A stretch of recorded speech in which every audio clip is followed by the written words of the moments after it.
Author's Patreon link is in the description. Don't forget to support him, guys. Chapter 51, Chapter 50. I was prepared for what is to come.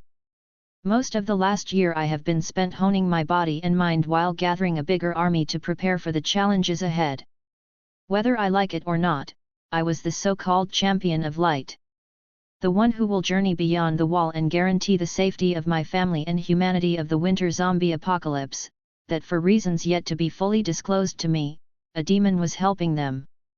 With that in mind, I sigh as I enter the training area I had set for my men while we waited for the supplies and ships to travel to Liss and found Daenerys waiting for me.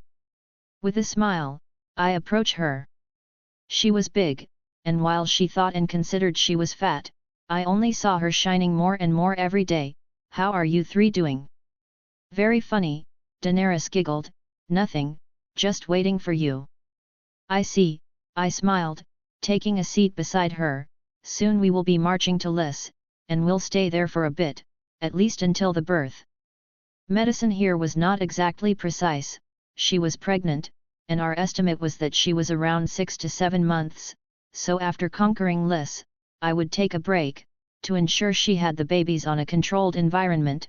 The last thing I wanted was to have my babies be born in the middle of a siege. Daenerys shifted in her chair. She wanted to say something. I've been long enough with her to notice these little things. She wanted to talk and was gathering her thoughts. "I want to help you more." "Elaborate," I asked with my eyebrows raised. "She helped me enough, didn't she?" "I want to talk some of the load you have," Daenerys sighed. "You are always going to war, fighting, organizing your men, and all I do is stay and wait for you. I want to help you. We are supposed to be partners." Oh, she wanted more responsibilities. Well, I don't see anything wrong with that. If she saves me the problem of paperwork, I would love her even more. "Sure, I do the fighting, you do the talking." "That's a start, but now that we have dragons, in the future..." Daenerys started, but I stopped her. I knew what she wanted to say. "We have dragon, that one day will be rideable, so that way I can help you in battle." "Abso-fucking-lutely not."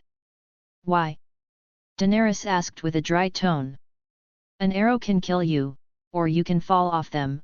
I know they love you, but that's a chance, and what would our kids do without you?" I said, trying to ignite her motherly love to stop this nonsensical idea. "And what if you die?"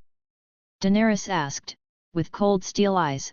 She was determined to convince me. This was the dragoness that the books showed. "I can't."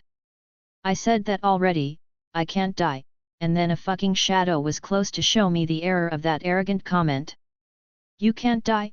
Yes, you said that already," Daenerys sighed, putting her small hand on my face. "I love you, and I want to protect you. I want to protect our children, our family. I want to protect us." I didn't know what to tell her. No matter how convincing her arguments were, my mind was set. Let's talk about this once they get to flying size. Until then, I don't want to hear about it. For now, I wanted to avoid the subject. Daenerys sighed. "I will protect you and our family, whether they want it or not." And for the first time since our marriage, we had come to an impasse. She was determined to do as she pleased with this. "A queen takes what she wants, didn't you tell me?" Daenerys eyed me, with a pseudo-angry smirk. "I did, but you really underestimate my ability to stop you, my queen," I smirked back. "Like you, nothing will stop me from protecting you and our family, so I suppose, we'll see." "We will," Daenerys nodded, with a piercing glare that said, "I won't drop this subject, I will protect you." "Very well," I smiled, giving her the same look. "Not if I protect you first." This would be a long month, while I waited for my ships, a month of discussions about this. Hooray for married life. Cersei Lannister POV. Ned Stark had escaped the dungeon, right beneath our noses. He had left and no one knew how. He didn't have allies nor visitors in King's Landing, and yet he escaped like he had the fucking key to the door. Varys had his best spies working on the case, but nothing. Lord Stark had disappeared like he was a fucking faceless man. Father was going to kill me once he got here. Without Ned Stark we had nothing to ensure the North staying loyal, and with Stannis raising his fucking banners, and the North would surely support him now. We had no allies now, but it didn't matter, we are the lions, and we preserve against anything, for we are the mightiest ones. My queen, the disgusting voice of the eunuch got my attention. Varys, any news about Lord Stark? I said bitterly. Rumors are he is traveling hiding as a merchant to avoid any suspicion, but considering all the time he has been out of his cell, it is fair to assume he is on enemy lines, Varys stated, once again the obvious. Any news about when father is coming? I wanted to break my cup of wine and cut his fat neck. He was supposed to know more, to help more, why did we even pay him? He is to arrive in a fortnight, my queen, Varys informed. I had 2 weeks before I was belittled by father for letting the wolf escape the lion's den. Very well, I sighed as I filled my cup of wine, keep me updated, and do your job better. Joffrey Baratheon POV. The insolent worm, the worm with wolf fur had escaped, this can't be, this can't be. My fiancé had escaped before too, my toy had escaped, and now my other toy had escaped toy, unforgivable, unforgivable. Now my uncle wanted to oppose me, I was chosen by the gods, unforgivable, and that peasant that thinks he can be king because he married the dragon bitch, unaccept. My king, are you okay? One of my king's guard inquired, worried. For what? Why would someone so much lower than me feel anything but total admiration and devotion for me? I want Ned Stark in my hands, and I want him now. I shouted, my face was red, boiling in anger. We are doing our best to find him, my king's guard said solemnly. I didn't want his best, I wanted my toys back. I don't want your efforts. I want the Starks at my feet, as they bleed out, I spat leaving the room, or I'll have your head, old man. Caw. This motherfucker is crazy, how many times that bitch dropped his egg, she practically brooded a scrambled egg. I rather deal with the other idiot, this bitch is unstable as fuck this shit I'm out, caw. Unbeknownst to everyone, a mysterious raven with an eye patch was seeing everything with his one mighty eye, as he decided it was better to continue helping Lord Stark, instead of spying this bitch. Ned Stark POV. It had taken me a while, but I managed to get out of that wretched place, but I had to avoid getting caught or recognized, so I cut my hair off and changed my clothes with those of a beggar I found. At the moment, I was traveling with a merchant to Riverrun, from there things would turn for the best, I would finally be back with my family. Wait for me, I muttered to myself, holding the hope I would be once again reunited with my family. Catelyn Stark POV. Ned had escaped, and now it was a mission of who caught him first, life or death depending on who did it. War was looming above us, no matter what, even if Ned didn't want to, and to top the things that were happening, the bear had proven to be a treacherous creature, betraying us by marrying the Targaryen girl, raising his banners to take the throne. He was a threat, I always knew something about him wasn't right, he made his house close relationships with ours, and by killing Theon and taking control of his homeland, which meant we didn't have the support of the Iron Islands, nor the Bear Islands, things we would have without him. Justice will prevail, and those who wrong us will pay, I had faith things would turn in our favor soon. Chapter 52, Chapter 51. 2 weeks later.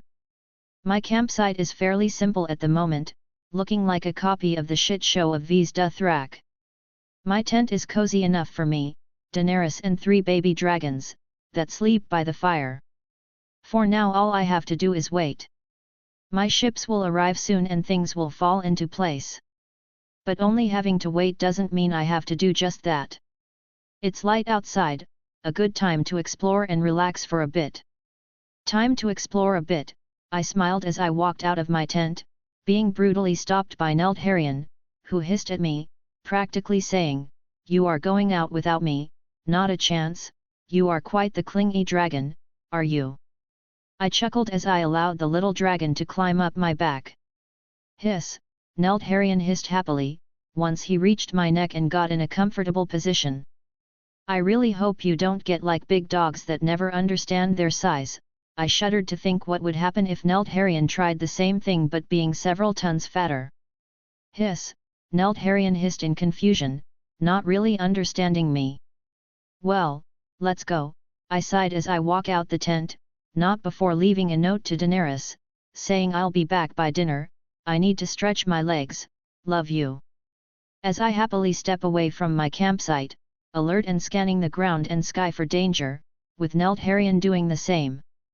I walked for the better part of an hour, being sure to have fun along the way.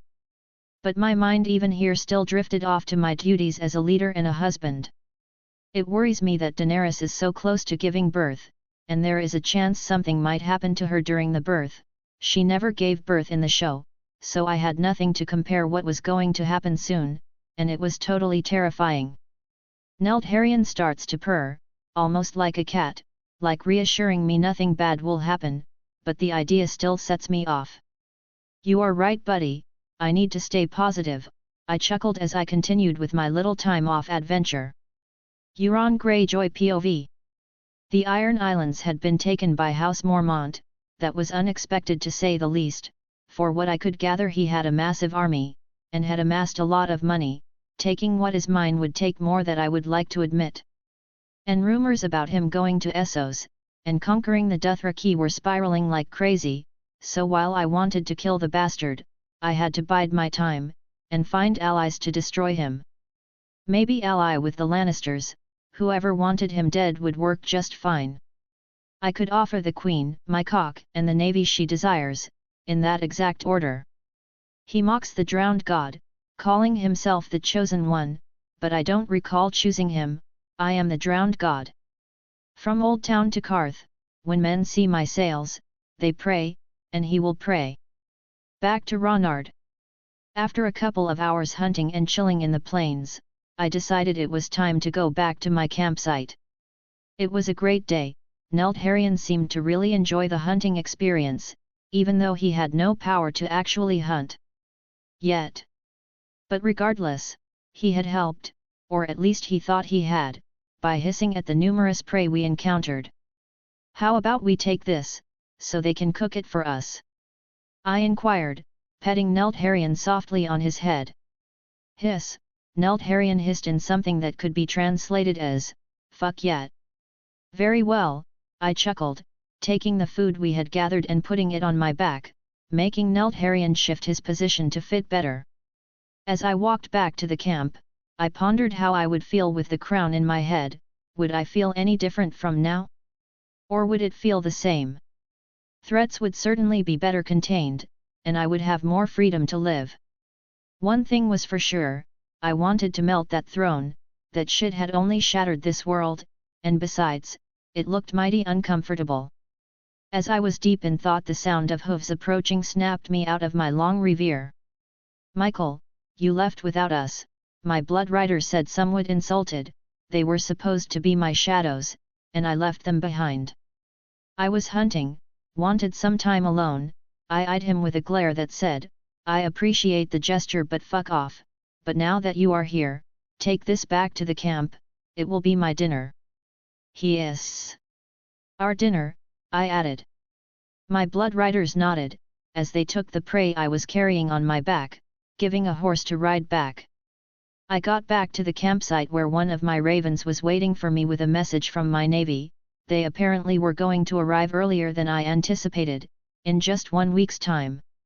With worked for best considering I wanted to take control of Liss before Daenerys got to the birth part. How was your little adventure?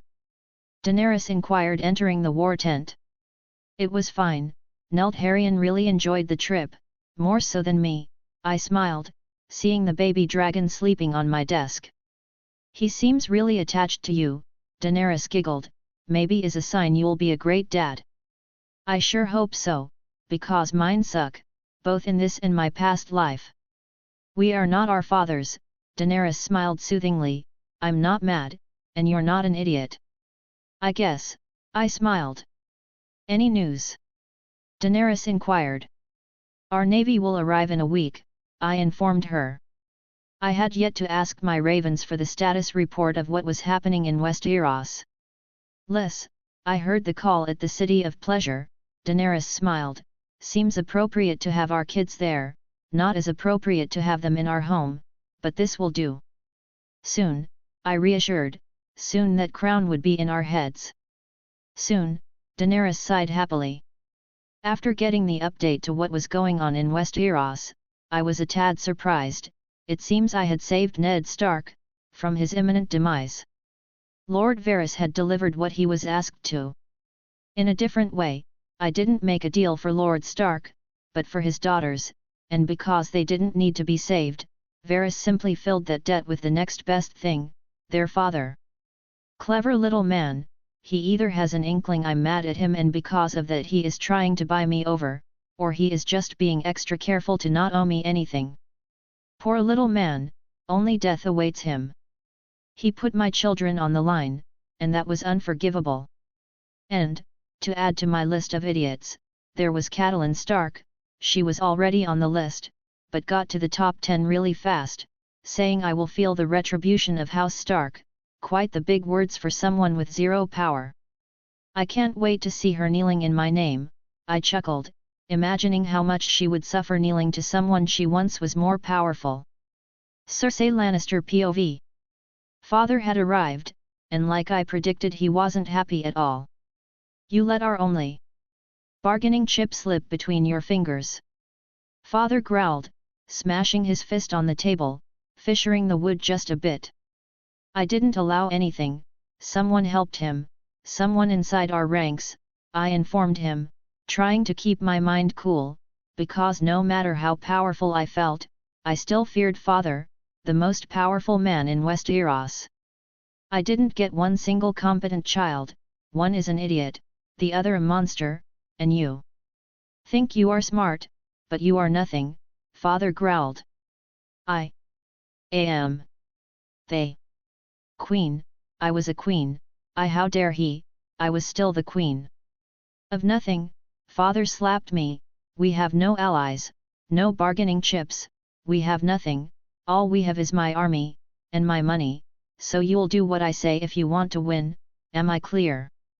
Crystal, I muttered, feeling my face burning with pain and anger, but he was right, without him we have no chance. Good, and please control the mad dog you have as a child, before I do it, Father added, and you know full well how I do stuff. I gulped, yes, Father, as I nodded between gritted teeth. Chapter 53, Chapter 52. I wrenched my eyes wide open. The sound of my ravens waking me up, it probably was time to the coast, for when my ships arrived. I stared for a second at the black-colored ceiling of my tent, really wishing I could sleep a few more seconds, but sadly I have kingly duties to attend to. Well, time to see the sore losers. Yesterday I had a drinking contest with my men, and I had drunk enough alcohol to kill 2 elephants, but because my body metabolism is so efficient in processing toxins and other stuff, my body rendered alcohol useless. I do get tipsy though, but it takes a while. With a smile, I jumped off the bed, making sure Daenerys was sleeping soundly, and everyone but Nelt Haran stayed sleeping, for he notices that I'm leaving and climbs up to my shoulder, looking at me like I was about to betray him and leave. Let's go buddy, I chuckled while I petted the little dragon on my shoulder as I walked out. Outside, I could see my men walking by, eating and drinking, but I wasn't here to admire their basic routines, so with a deep breath of annoyance, mostly because the sunlight was hurting me, for not sleeping enough, I started to walk up to my raven. Ka. The ships are arriving at Pentos in 10 days, we have to move, Ka. My raven informed me as soon as I was in front of him, it was time to start marching, but there was a chance Bravos would see an army that big marching towards Pentos as a threat and attack me preemptively. To avoid ruining my plan I would have to separate my army to show them I was no threat to them, leaving a part with my wife, at least while I got my ships, the ones coming and the ones I had left on the coast with Viserys. Talking about Viserys, I wonder how is the little waste of cum is doing, I do hope he is wishing to die at this point. Viserys Targaryen POV. Total and absolute disgrace. I had been forced into the most deplorable situation, but the day of my retribution would come. I would kill that bastard for what he had done. He would pay. I knew sooner or later my allies would break me free, the sames that Illyrio said that had secret toasts on my name. They were soon to rescue me. I knew I could feel it. I was their rightful king, and they loved me. It was simply a matter of time, to bring that treacherous snake down, and take what is mine, what belongs to me. My sister and my throne. Back to Ronard POV. My army was composed of 80,000 men or so, but to get my ship I would travel back with only 5,000 men, right about the same amount I had before starting with gathering the Dothraki. It has been quite a while since I last saw Illyrio. I wonder if he still fears me. I suppose there is only one way to find out if he still does. You are in charge of everyone here. I had informed all my men, that while I was gone her words were the law. For those who disobey their queen, Daenerys giggled, I'll be fine, be safe. I will, I nodded, giving her a goodbye kiss. She would be safe. She had an army few could even hope to match, and a pair of baby dragons ready to bite for her. Nelt Haran was coming with me. He didn't care for reason, he really imprinted in me, in a cute but obsessive way. It would take me a couple weeks to reach Pentos, if we didn't encounter any problems, but considering I outnumbered any of the remaining Dothraki tribes, I was good if anyone wanted to raid me. In fact, I welcomed it. That way they would save me the time to go out and look for them, quite the trouble. Let's go, I ordered as we marched to Pentos. Ned Stark POV. It has been quite a while since I escaped out of King's Landing thanks to Ronard. So far my merchant caravan had been moving slowly, but I was safe. After all, no one suspected the helper that was working with them, unloading the boxes and items, was actually the lord everyone was looking for. Almost 3 weeks of traveling, where I was on constant paranoia I would be captured, or something would happen, 3 weeks where I had to be completely alert, but after all that, I was finally here at Riverrun, the ancestral seat of House Tully. I could feel a smile forming on my face as I saw the castle as we descended. A few more miles and I would be reunited with my family, freedom within my grasp. I had to give something to these merchants. They helped me, even though they didn't have to. They know I had risked their lives for this very moment of peace and tranquility. I'm coming home, I muttered with an uncontrollable smile on my face. This moment of happiness would end quite fast. The moment I arrived, I would be dragged into this war of schemes and backstabbing I have so desperately tried to avoid. I would have to support Stannis on his claim. He was the rightful heir, and yet I owe Ronard my life. I was bound by honor to Stannis, and by gratitude to Ronard. What can I do? Robb Stark. Father had escaped a while ago and we had yet to find him. With him the North would be whole again, our family would be whole again. I have tried to be strong, to show I have no fear and will bring the justice the North deserves, but I was afraid I would lose everyone I loved in this war. Stannis wanted us to bend the knee, but I had agreed with the lords to wait for Father's answers, as he was the one who spoke for the North as a whole. But Stannis and the Lannisters aren't our only threat. Ronard was a pretty prominent one, that was more and more dangerous every day. He's been increasing his army and resources at an alarming speed. Rumors say he already has an army big enough to take on the North and all its banners. He didn't even take his time to get a new fiancée. He was a power-hungry man that needed to be taken down, quoting Mother, and maybe she was right. He killed Theon like a dog, brutally punching him to the death, so maybe Mother was right, maybe he was a monster, one that I would have to take care of. That's what I would want to say, but I've seen him fight. I know I can't best him in combat, but with Grey Wind, he stands no chance. No man is stronger than a dire wolf. Friend or foe, if you take a wrong step, I will end you, I sighed, for I was a wolf that would go to hell and back to protect his pack. HRMMM, an idiot he is, if and then wolf depending he is, YRRSSSS unbeknownst to him, a very wise raven with a Jedi cape was watching him carefully. Joffrey Baratheon POV. Nothing, no results, nothing. How could they be so insolent to disobey their king? I said I wanted Lord Stark, and he is not here. They deserve to pay for this, yes. They do.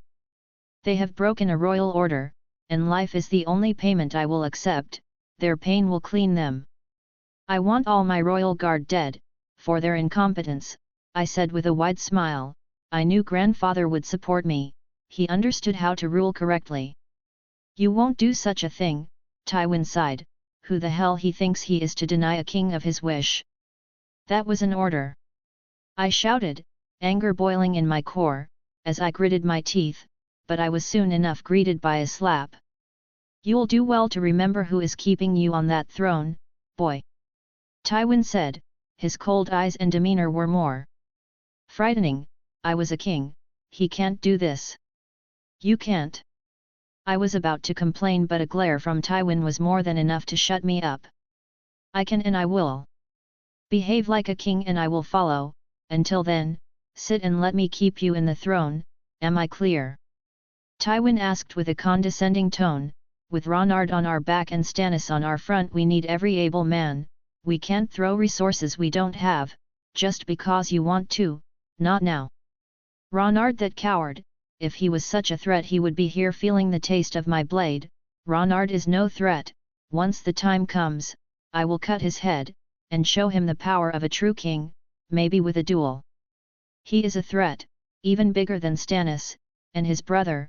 He's been playing the game without losing so far, more than we can say, certainly better than you, so don't think for a second that pretty crown in your head will shrink the massive gap in skill between you and him, and always remember, kings can always fall, Tywin said with a cold tone. He really thought that bastard was better than me, that he could best me in anything. Unacceptable, I was superior to Ronard in every way. I am better. I was about to rebut this ludicrous statement, but grandfather stopped me. I have a kingdom to keep under you, so shut up and let me, Tywin said as he left the throne room, not before adding, I don't have time to waste, especially not with your tantrums. Chapter 54, Chapter 53. Olenna Tyrell POV. War, men were such predictable creatures, fighting for power, money, and women. But I had to be fair, some fought for other men, like Renley was fighting because of the soft whispers of my grandson. What a foolish little boy, and what's even more foolish is Mace, that thinks the poor lad will win the throne and make Margaery his queen. Even if he won this war, which was hardly unlikely, he would most likely put Loras as his queen. The thought of it really puts on a new perspective, but it won't get to that. Renley is all talk, but little show. Yet here we are too deep into the gutter to escape it now. We must see it through. Every time Mace makes a decision by himself, consequences of catastrophic magnitudes follow through. In this family only the roses have thorns, and men are no roses. Mace was too dumb to see we had bigger problems, that it was best if we didn't get into this war so early on, but men rarely do see things outside their narrow point of view. Ronard Mormont, he was a better candidate to ally ourselves with. After taking care of his wife, he would be free to marry Margaery. Accidents happen after all, and while he came from a small house, the lad was terrifying in many aspects. Economically and in war potential he was the best of his generation, by far. Rumors say he has an army of over 80,000 soldiers, he himself has conquered, and other most unbelievable rumors say, he has 3 dragons. If everything they said was correct, he was the one we needed on our side. Frankly, things like this just reassure my point, men should not rule, I sighed. Jon Snow, POV. War had started, my family was in danger, father was missing, so many things, but I was held by blood and honor to the Night Watch. But if I had known this would happen, I would have stayed with them. I would have my sword ready to fight for Robb. Father taught me honor comes before anything, before family, before love. The least a bastard like me could do was honor his teachings, and hope everything goes well. Lord Snow, move your ass, we need you. My commander-in-charge shouted. Yes, sir. Ned Stark POV. I was finally within friends and family. Hoster Tully and his son Ed Muir Tully recognized me. I didn't even have to prove it was me. After a long talk about how I managed to escape, and my journey, they left me to rest for a bit, to recover myself from all this. They of course had sent a raven to inform my family of my current whereabouts. It would take a couple of days for us to hear back from them, but soon they would know I was safe and sound here. Hoster was surprised to say the least when he heard Ronard had been the one to save me from the imminent death that awaited me. Honor, gratitude, without Ronard I would be dead, but if I went back on my honor. Things are never easy on war, I would have to end up betraying someone, and in both paths I would lose something. Lord Stark, supper is ready, a maid said entering the room I was given. I'll be there in a few, I nodded. Ronard Mormont POV. After leaving my wife 2 weeks ago, with an army to protect her should anything arise that would threaten her safety, I started to make my way to Pentos. By now I could see the city from afar. If I had to take an estimate, I would say I was a few hours away from it. A few hours away from my men and ships. With that in mind, I speed up our pace, so as to make sure we didn't waste any time. On this march, we weren't here for tourism anyway. The last time I was in this city I left with nothing but my self-proclaimed title of kingship, and now, I had come back with a new title, the King of the Dothraki tribes, the Great Cull, the Great Stallion. That last one was a tad weird coming from the mouth of a man. Regardless, I was someone of greater importance. Bravos must consider me a threat regardless of what I do, but they were overconfident. After all, no one would dare to oppose them. They had more money than the Seven Kingdoms, and the entirety of Essos together, which was an statement of how powerful they were economically speaking. After all, they had the Iron Bank on their side. And it is the wealthiest bank of the known world that is known because it often lends money to outsiders, such as the Lords of the Seven Kingdoms. The bank is also famous for its discretion and secrecy. No one knows where they are truly located, and or where they save their money. They are also feared. Even the Lannisters fear opposing them, for a common saying among the Bravasi is the Iron Bank will have its due. If someone happened to fail payment, the Iron Bank would sponsor someone to take their enemies down. But, unlike others, I would succeed in taking every penny they had. I had my ravens investigating where the bank was truly located and where the money was stored. I expected to know the answer by the moment it was time to march against them. Let's go, we have some ships to move, I shouted in a happy tone. Arya Stark POV. Of life of death, I feared my father would not come back. I feared I would lose my family to those bastards ruling, and there was nothing I could do to stop it. A lady can do and be anything she pleases, a housewife or a trained killer. Whatever you do, it makes it ladylike. Don't let narrow-minded individuals to tell you otherwise, for their minds are weak, and we don't follow the weak.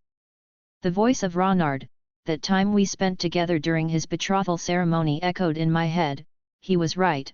I might not be able to do anything now, but I will soon. If I keep training and honing my water dancing skills, I will be able to help my family, to save my friends and to kill my enemies. Too bad Sansa couldn't marry him. He was a decent guy. Mother keeps saying he is our enemy, but I don't believe it. Like always, Mother must be wrong. He would never hurt us. Not without a reason. Varys POV. Lord Stark had finally gotten out of the lion's den. He was finally with his family, albeit politically. Nonetheless, he was immensely more safe that he could have been here. I wonder, will he support the young bear or the old stag? I did put him on an inner conundrum when I revealed why I was helping him. I wanted to see his resolve. Would his honor to Robert bound him to Stannis, or would his gratitude to Ronard push him to forsake his misplaced honor? Things would surely prove more difficult for the wolf, whatever his choice was. With Ronard on the Targaryen side, Aegon was sure to take up the throne eventually, and if Ronard did not compel, he had already put babies inside Daenerys. He wasn't needed anymore should he prove to be against the rightful ruler. Though this was easier said than done, he was the most informed me in the world, possibly even more than me, so if I had to take a guess, it was most likely he already knew of my true intentions, if so I had to play safe or I would wake up dead. I had to throw him off his game. Whether he was a friend or a foe to Aegon it was still to be seen. He keeps getting more and more dangerous. Daenerys POV. Ronard had left almost 2 weeks ago, to gather our ships, so we could start our conquest, and eventually take what's rightfully mine, rightfully ours. At this point, surprises were a common occurrence with him. He united a tribe of savages under one banner, our banner. He brought creatures thought to extinct back to life, and had become one of the greatest warriors of this generation, all in the span of 16 years. He had accomplished so more, including winning my undying love, so this chance he had given me, to lead his army on his absence, this chance, I would prove him I was more than a decorative queen, that I too could make our enemies tremble with our mere name, that I could protect him just as he protected me. Crow and Regal were key parts of that, for when the time came, I would ride them into battle and burn our enemies. I would not let anyone hurt my family. Not again. For I was the Dragon Queen. Chapter 55, Chapter 54. Illyrio welcomed me to Pentos with open arms, and fearful eyes. Just as I expected, he still remembered our little personal chat. To some degree, I knew he was still double playing, but for now he would be allowed to live. He still had some use. My sources have gathered that Aegon is gathering allies, but struggling to keep up with me. All he had for the moment was Jon Connington, Varys, and Illyrio on his side. His location was still unknown for me, as all the information I had gathered about him came from Varys and Illyrio during their secret exchanges, and both had been very careful not to say where he was, even during their little chats. Perhaps Varys was catching on with me, or they were really secretive to keep the so-called rightful king safe. I had no hard feelings for Aegon. In fact, I would give the option to just surrender and take Dragonstone, and keep the Targaryen bloodline, but I knew he would not take that offer. After all, any man with a possible claim for power would fight to the death to claim it. He would fight me even if he knew it was a lost cause. But in the end, wasting time thinking of him was utterly pointless. He was the least of my concerns, a man without an army. Though I had to admit his existence puzzled me. Before I discovered how deep Varys' plots reached and heard of him, I had completely ignored his existence. I remember vaguely reading about him in the second book, and how they couldn't really confirm he was who he said he was.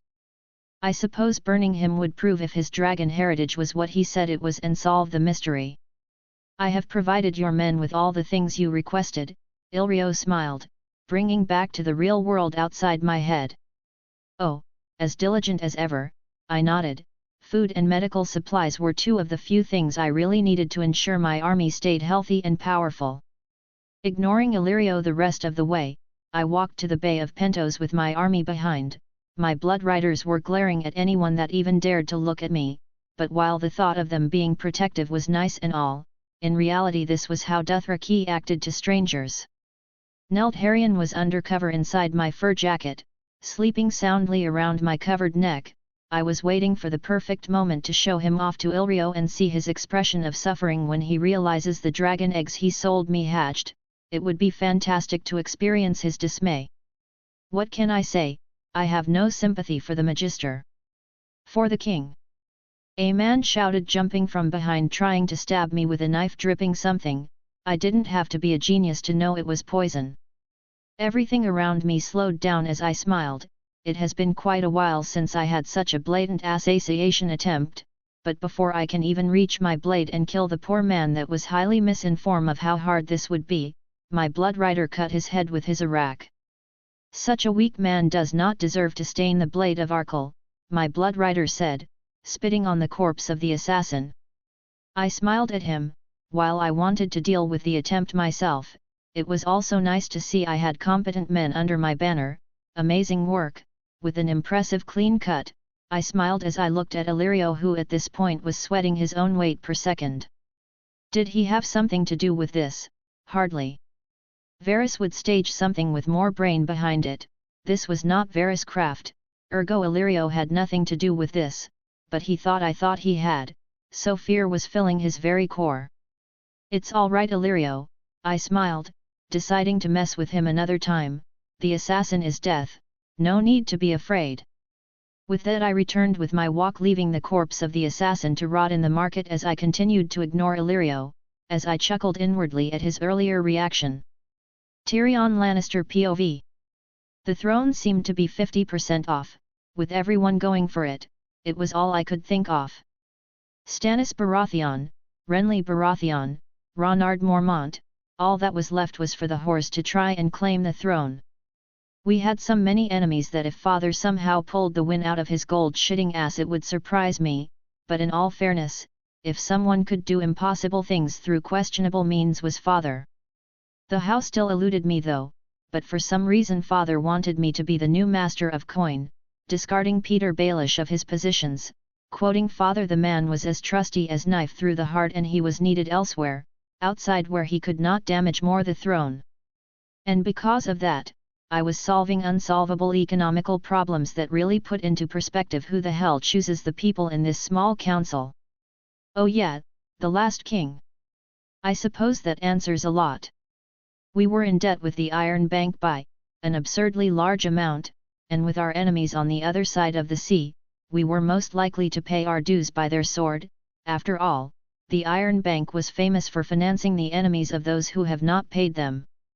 And we have not paid them. But things were starting to improve a bit.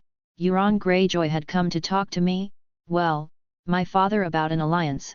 He wanted in exchange of his help that we helped him take the Iron Islands, and here I was sealing our alliance. We needed all the allies we could gather. So do we have a deal, imp? Euron smiled, stretching up his hand. We do, I smiled, taking his hand. Euron Greyjoy POV. Making a deal with the Lannisters to take back what is mine and more was something I decided on the go. If things went bad for the Lannisters I would just bail out and leave them hanging, so it was a win-win for me, nothing to lose, much to gain. Just how I like it. And if I get to fuck the queen along the way, that would be just a bonus, the cherry on the top. But then again, how many queens were there? I had a lot to fuck. Cersei Lannister, Marjorie Tyrell and, of course, the rare delicacy of Daenerys Targaryen. Maybe after all of this ends and their respective men or protector are dead, I can show them a cock worthy of a crown, my own whorehouse with nothing but queens. I like the sound of that. I wonder if the little dragoness will like the taste of a kraken better, I smiled, as I imagined her little white-colored head between my legs choking on my cock. Well, if she doesn't I can always dip my cock on his blood so she can taste her husband in me. Unbeknownst to him, a raven with an eye patch and a black leather robe was watching him, and listening to his suicidal talk. Asterisk, this motherfucker be dead and he doesn't even know it. Stannis Baratheon POV.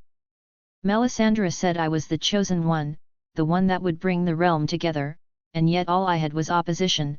The North had yet to allied with me, my own foolish brother was rising against me, and the rising minor lord of the Bear Islands was also going for the throne. But my Red Witch was right, there were fakes, betrayers. The God of Light had assured me that the throne would be mine, and that they were nothing but shadows I had to cast away to prove I was worthy of his blessing.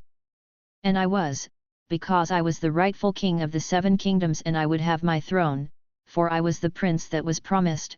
Victory was written in my destiny, the fire had spoken of my victory before. Nothing will stop me, I stated as a matter of fact. Nothing will, my king, Melisandre nodded in approval, the fire has shown me of your victory, all those fakes will fall to your mighty feet. Chapter 56, Chapter 55. The sound of one of my men knocking at my door woke me up. It probably meant 2 things: either we were close or someone was stupid enough to attack us in the sea, so with curiosity I hastily dressed up as I scrambled over to the deck to confirm which one was it, happy for either of the 2. My king, we are 2 hours away from the coast close to Liss, the captain of my ship stated, pointing with his finger to the map in front of him. Very well, I nodded. It seemed one of my suspicions was right, and I would be reunited with Daenerys soon. It has been almost a month since I last saw her, she must have that beautiful baby bum bigger than when I left her. My first priority was getting a base in Essos, and Liss would suffice for many purposes. It was on the sea, so it was easily protectable, and it was located close to the Pentos, so travel would be a breeze. But the one reason that moved me to get this city as fast as I could was that I didn't really know how much time Daenerys would need to recover.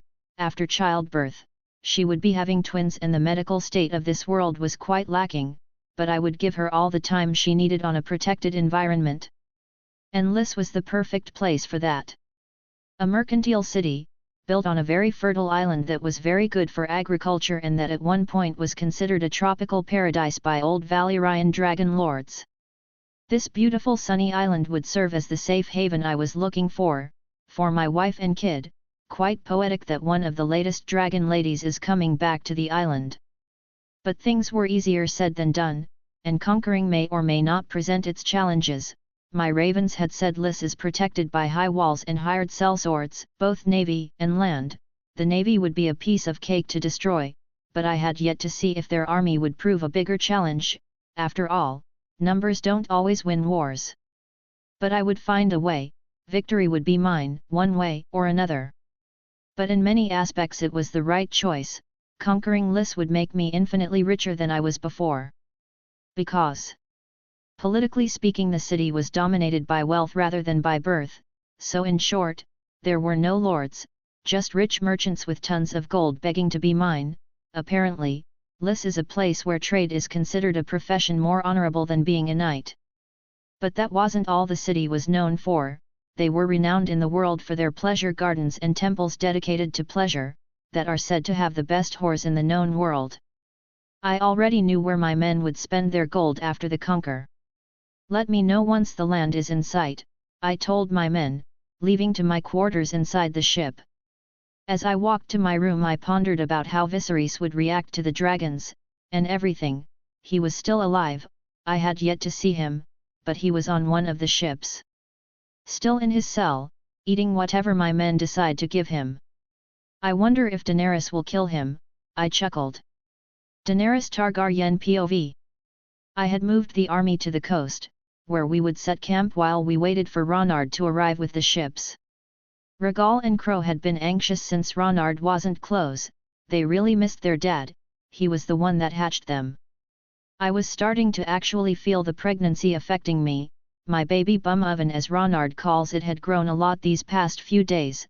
The twins had decided to expand their poor mother and see how bendy her skin and belly were. But even with all this I can't help but love my little chimeras, as Ronard calls them. Half bears, half dragons. Whatever they would be, it would be unique and awesome, I just knew it. My Khaleesi, Ronard's father Yoram Mormont, entered my tent, kneeling, not daring to look at my eyes. Ronard had left quite the impression on him, as he should. We can't forgive those who wrong us. But we can make them pay. What do you want? I questioned the disgusting leech, coldly. I want to redeem myself, for what I did in the past. Yora took a deep breath. I want to offer my blade to be your knight. I want to be your shield should your life ever need one. I want to be of some use to my grandchildren. His grandchildren. He lost that right and privilege the moment they left my husband alone, in a broken kingdom where anarchy and betrayal rule and the only way to survive is being the bigger monster. Your life is where is needed, so don't think so highly of yourself, I said while Rhaegar and Crow hissed at him as if agreeing with me. You are but a stain on my husband's history and stains can be removed, so do use that brain of yours and remind your place. By this point, ravens has entered my tent, many of them. All glaring at Yora, as if awaiting my command to attack. Next time you disobey your king's orders, and come and talk to me, I will deliver my husband your head on a silver platter, is that clear? Crystal, my queen. Ned Stark POV. My family was on their way to pick me up. Well, Cat was, my son was holding the army together, and my daughters were in Winterfell alongside Bran and Rickon, safe and protected as they should be. I couldn't wait to hold my son and hug him, I couldn't wait to kiss my wife, and most of all, I couldn't wait to go back to Winterfell and never come back south again. Cat was right, Starks don't do well in the south. The memories of our walks together seemed so far from reality, I wasn't ready to die and leave my family behind. Lord Stark, Hoster Tully said, snapping me back to the waking world. The man was making an effort not to look weak.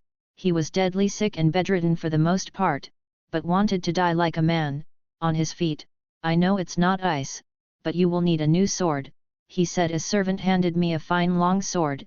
It's not Valyrian steel but is good enough. The sword was a masterpiece. It could be seen that it was magnificently crafted by a highly skilled blacksmith. It was not as unique as ice, but it would certainly do the trick when in battle. Whoever made this was very good. You didn't have to do this, I smiled, admiring the blade. Use it until you get your blade back, Hoster chuckled. That I will, I nodded. Ice would come back to our family, one way or the other. Catelyn Stark POV. Ned was alive and was staying with my father in Riverrun. The gods were smiling at me, they had heard my prayers and helped my husband. Ned said it was thanks to Ronard that he escaped, that by his hand he was able to survive. But I could see beyond that. Ronard was trying to manipulate Ned into servitude. I wasn't going to let him. That treacherous rat would not take advantage of Ned anymore.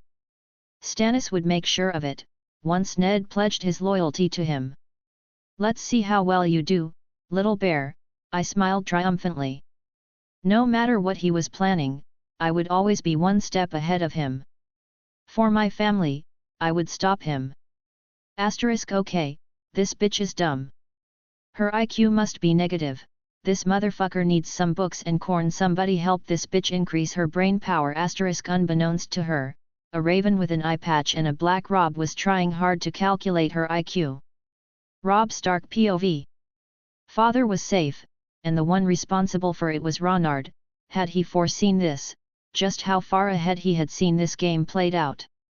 Like Mother said, he was dangerous, but after this, I doubted he was for us.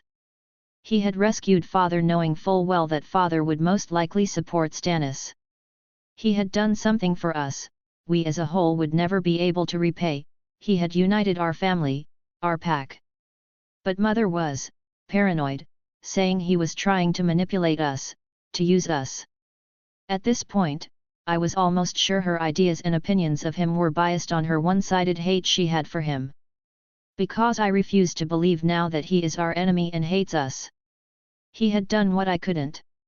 I wonder why Mother hates him so much, I sighed. At first I thought it was for what he did to Theon, but she never liked him, at least not that much to warrant such profound hate. Chapter 57, Chapter 56. Daenerys, as I expected, was at the coast, waiting with the army to enter the ship. She was a tad bigger, her belly ever growing. With a simple glance, I could tell I had a month or two before she was due. So I had to control that fucking island before that happened. We are sailing to Liss tomorrow, right? Daenerys inquired, sitting on a lounge silver coach I had bought. They said it was super comfortable. Yes, I nodded, as I smiled seeing how dashing she looked. Daenerys smiled for a moment as she touched her belly, as she gazed into my eyes. We will win, I feel it. Was there ever any doubt? I smirked at her with a hint of overconfidence. No, there wasn't, Daenerys giggled. Viserys is here, you know, I sighed, not really knowing what to do with him. Setting him free was not an option, and death was something I wanted Daenerys to choose for him. Daenerys looked at me for a second as if contemplating what to do with her brother. She now had an even bigger reason to deal with him. There is no love like motherly love. If something can move mountains is that unyielding love a mother feels for her children. Not all of them feel this, but Daenerys was that type of woman, so all Viserys had to do was say the wrong words and he would be dead. I'll deal with him later, Daenerys said with a cold tone, with emotionless eyes, giving me all the information I needed. She had no feelings for him at all anymore. She didn't feel powerless. She knew she was the dragon and he was a fake. Do whatever you want, but don't set him free. He steps out of his prison and stays alive, and I'll personally have him skinned. While I trusted she would not, so that I had to let her know my thoughts on the matter, I had stationed various snakes around and ravens. Should he try and flee, they would kill him in a matter of seconds. Daenerys actually smiled at that. I would never, he plotted to have you killed and wanted to sell me as a common whore. He would spend the rest of his days in prison, or maybe if I feel generous I will kill him. Damn, since when she becomes so cold-blooded and badass? She is so warm and girly with me, but the moment we talk about anything else she goes full Maleficent. I am both intrigued and aroused by this behavior. My queen is breathing fire. I smiled. Daenerys stood up and grabbed my hands, putting one on her belly, and the other in my heart. I have things I would gladly die for now. You and my babies are the only ones I care. For what I care, the world can burn. I agree, I smiled, giving her a soft peck on the lips. Do you think they know? Daenerys inquired after our kiss, making me smile. They did know. Someone had deduced my intentions and wanted to fuck with them, but once again, they used the now most unreliable method of communication, ravens, and I knew that their Magister was preparing for me. They do, but as changes nothing. If a hanged man knows he is going to be hanged, changes nothing. Next day, after setting the security detail for Daenerys, that consisted in ravens, horses, several snakes hiding in every corner of her room, and her personal guard that had over 1,000 men, we sailed to Liss, my 150 ships loaded with men ready to fight and die for me. Our estimated time of arrival was approximately 1 day. The commander of my fleet said we would arrive in a day or so. If we didn't encounter their navy on the way. And we would not. Why? Krokans. Their navy was a non-existent concern for me. After all, I had ordered my Krokans to start destroying their ships, eliminating their navy before we even arrived at Liss, rendering Liss's naval defences useless. While seeing my men fight in the sea would be intriguing, I didn't want to risk Daenerys' ship being crushed or something, and I also wanted all my men alive and fully rested for the siege that was coming. Depending on how well defended the city was, it could take from weeks to months to bring them to their knees, but I didn't have the luxury of that. Liss would fall, and it would fall fast. Peteki Mallory, Magister of Liss, POV. I had received a message from Pentos that a self-proclaimed king and conqueror was coming our way. What a stupid little child! My sources had confirmed he was indeed sailing to Liss. And that would arrive, but like many others he would fail, his army would shatter, his power would vanish, and his men would be sold as slaves in my market. And after that I would personally train his wife to be a whore worthy of working in one of my pleasure gardens. Kids have a taste for victory and suddenly feel invincible, I laughed, as one of my naked whores served me more wine. Our navy is highly accustomed to Sea of Liss. No matter how big his army is, it can't do anything if it doesn't land, one of my advisors agreed. I can't wait to see if it's true that pure Valyrian pussy tastes like fire, I laughed. But a loud sound startled me, followed by the screams of terror. What was going on outside my beach tower? Standing up my chair and walking as fast as I could to the window to see what was happening, I glanced outside my tower, and what I saw made me shiver. This shouldn't be happening. Not now. A Kraken, what is a beast so rare doing here? We have no Krakens close to Liss, they are never around this area. What could have possibly made this terrible scenario, that Kraken would dwindle our ships, but not enough to destroy our navy? My lord loom there. My advisor pointed to another direction. Another Kraken, too, maybe we could handle. My lord. My advisor cried in panic, pointing to another direction, where the same thing was happening. More Krakens, destroying our ships one by one, they were targeting them. Our navy was done for. There was nothing we could do to stop such creatures. All I could do was watch in terror how these creatures destroyed my defenses as if they were helping the brat coming up. Destiny was not smiling upon me. Ned Stark POV. I was anxiously waiting for my wife's carriage as I saw it descend from the road. I would be soon reunited with her, and the rest of my family, my pack. It almost felt as if the war wasn't going on, and we were at peace. As I pondered over the stupid ideas, deep within my thoughts, the carriage stops, and like an arrow Cat gets out and comes running at my arms. Ned! Cat cried, touching my face as if she didn't believe it. I'm back, I smiled, not resisting the urge anymore to kiss her. It was as if I was dying of thirst and her embrace was my only salvation. Things like this were never my forte, but I was happy with the thought she knew that I loved her, and needed her. I never lost hope the gods would help you, Cat said between sobs. I never stopped praying for you. I smiled, hugging her tightly. We are together at last. Our embrace lasted for about 5 minutes before we broke it off. By this point Cat had calmed down and started to explain to me in detail how the war was going. She also went into detail to explain how Ronard planned to use me. I knew she didn't think much of the lad, but this is troubling. Cat, stop, I said. She was getting on my nerves. I loved her, but he had saved me. He deserved at least some respect. I would not let other badmouth someone that has only done good to our family. We owe him a lot, more than he owe us. Stop this nonsense. We are northerners. We don't dwell in plots like the southerners. We are for the most part honorable, and the lad for me is honorable. We were the ones that broke our word first and paid a grave price for it. Cat glared at me, as if I had insulted her, but it had to be said. If it wasn't for Robert and my lack of spine to stop him, we would have Ronard aiding us right now, and Sansa would have a good husband. We had severed that ourselves, and we are the only ones to blame. You'll see, like I told not to come to King's Landing because you would probably end up dead, and it ended up being almost true. You'll see how honorable that kid can be, Cat said with a huff, leaving to speak with her father. Not even an hour together and we already fought, I sighed. Chapter 58, Chapter 57. It was finally here.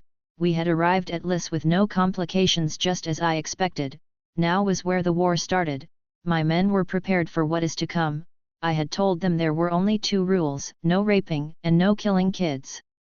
Most of the last year has been spent increasing my military strength to prepare for the challenges ahead. This was my first challenge. My first conquest as the King of the 7 Kingdoms, the King of Essos. At the coast, we found nothing but a desolated area, that made unloading and setting the camp walk long and silent. The Magister probably opted to play on the defense without his navy. He didn't have many options after all. But so much silent could mean they were trying to ambush me, so with that in mind, I sent a few ravens to scout the area, and some to investigate what the Magister was doing right now. If they had a militia of 2,000 sellswords it would a lot, and against my army of 80,000 Dothraki, plus what I had from the 7 kingdoms. Made his options very limited. He can't face me head on, so trying to starve me out here the best option. Quite crafty considering he is nothing but a merchant, but I suppose I must give credit where it's due. It takes our men roughly 8 hours to set the camp, starting with my tent so that my wife could rest. The rest of the day was spent on unloading our supplies from the ships, weapons, food, medical equipment, and more, but it was fairly simple to do it without opposition. I originally expected to face some type of problem once we arrived at the tropical island, but I'm glad I was wrong with that.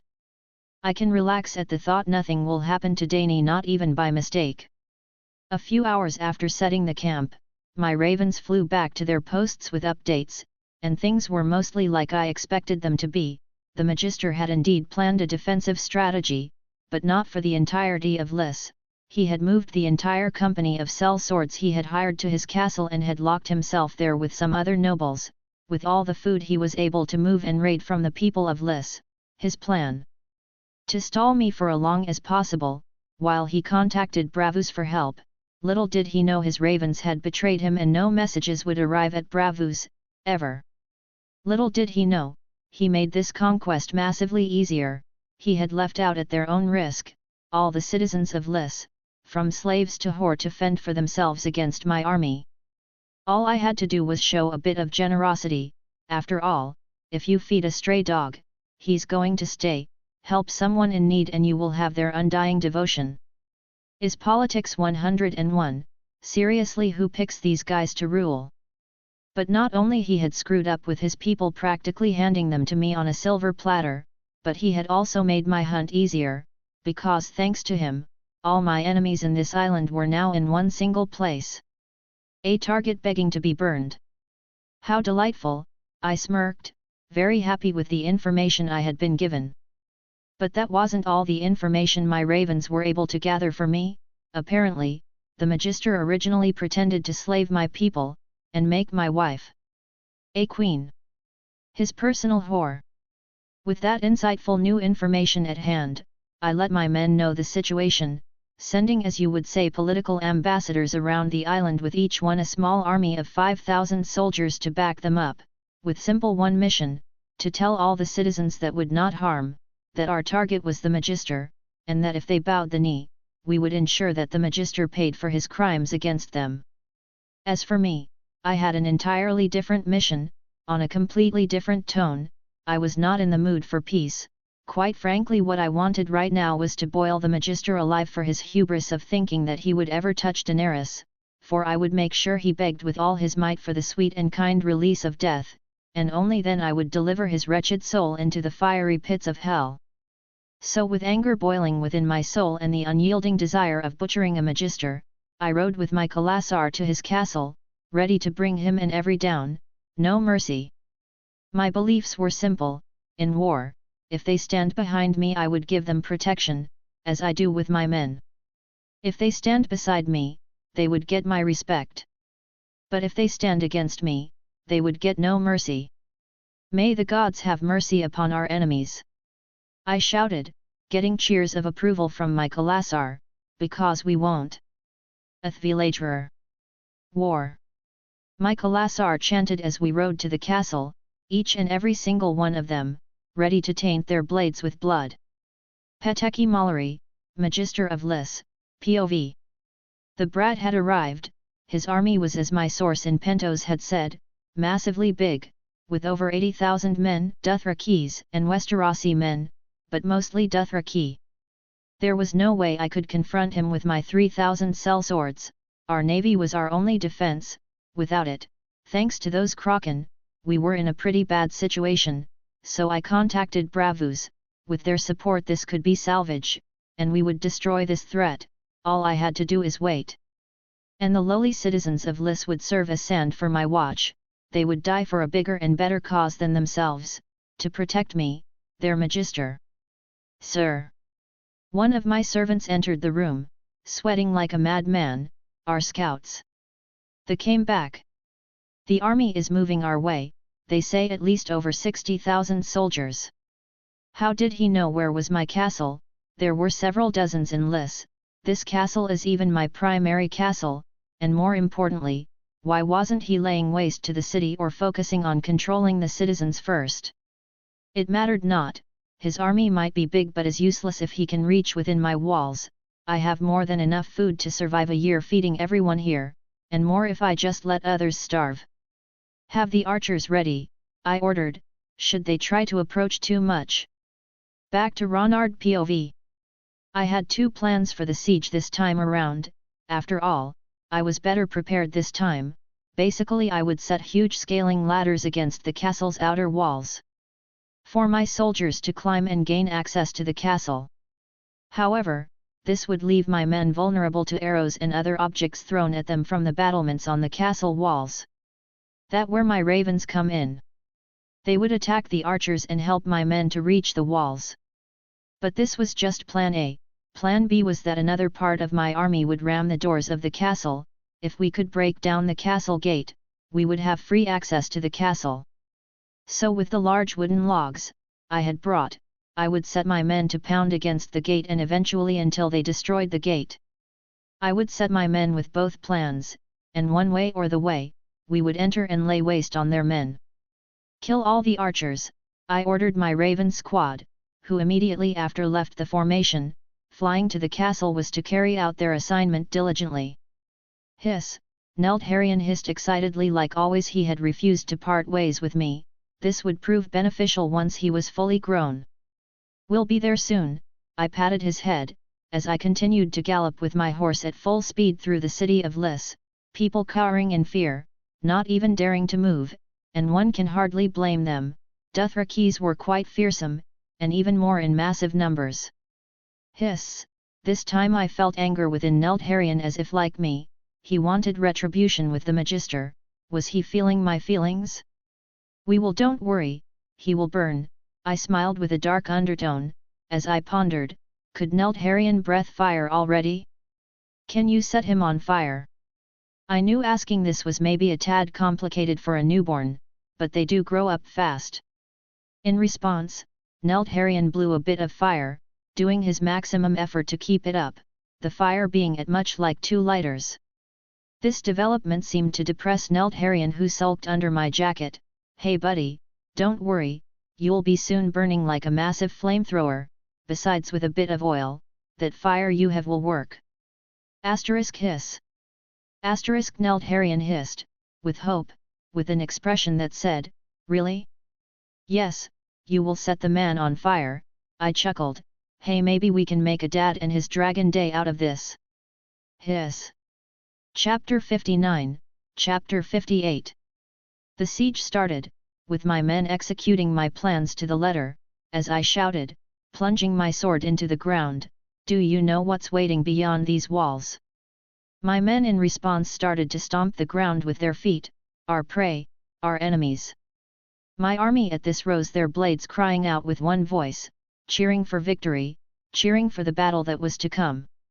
With a smile forming on my face, I put on my helmet, as I rushed to the walls, being the first to climb the ladders, my Khalasar following close by.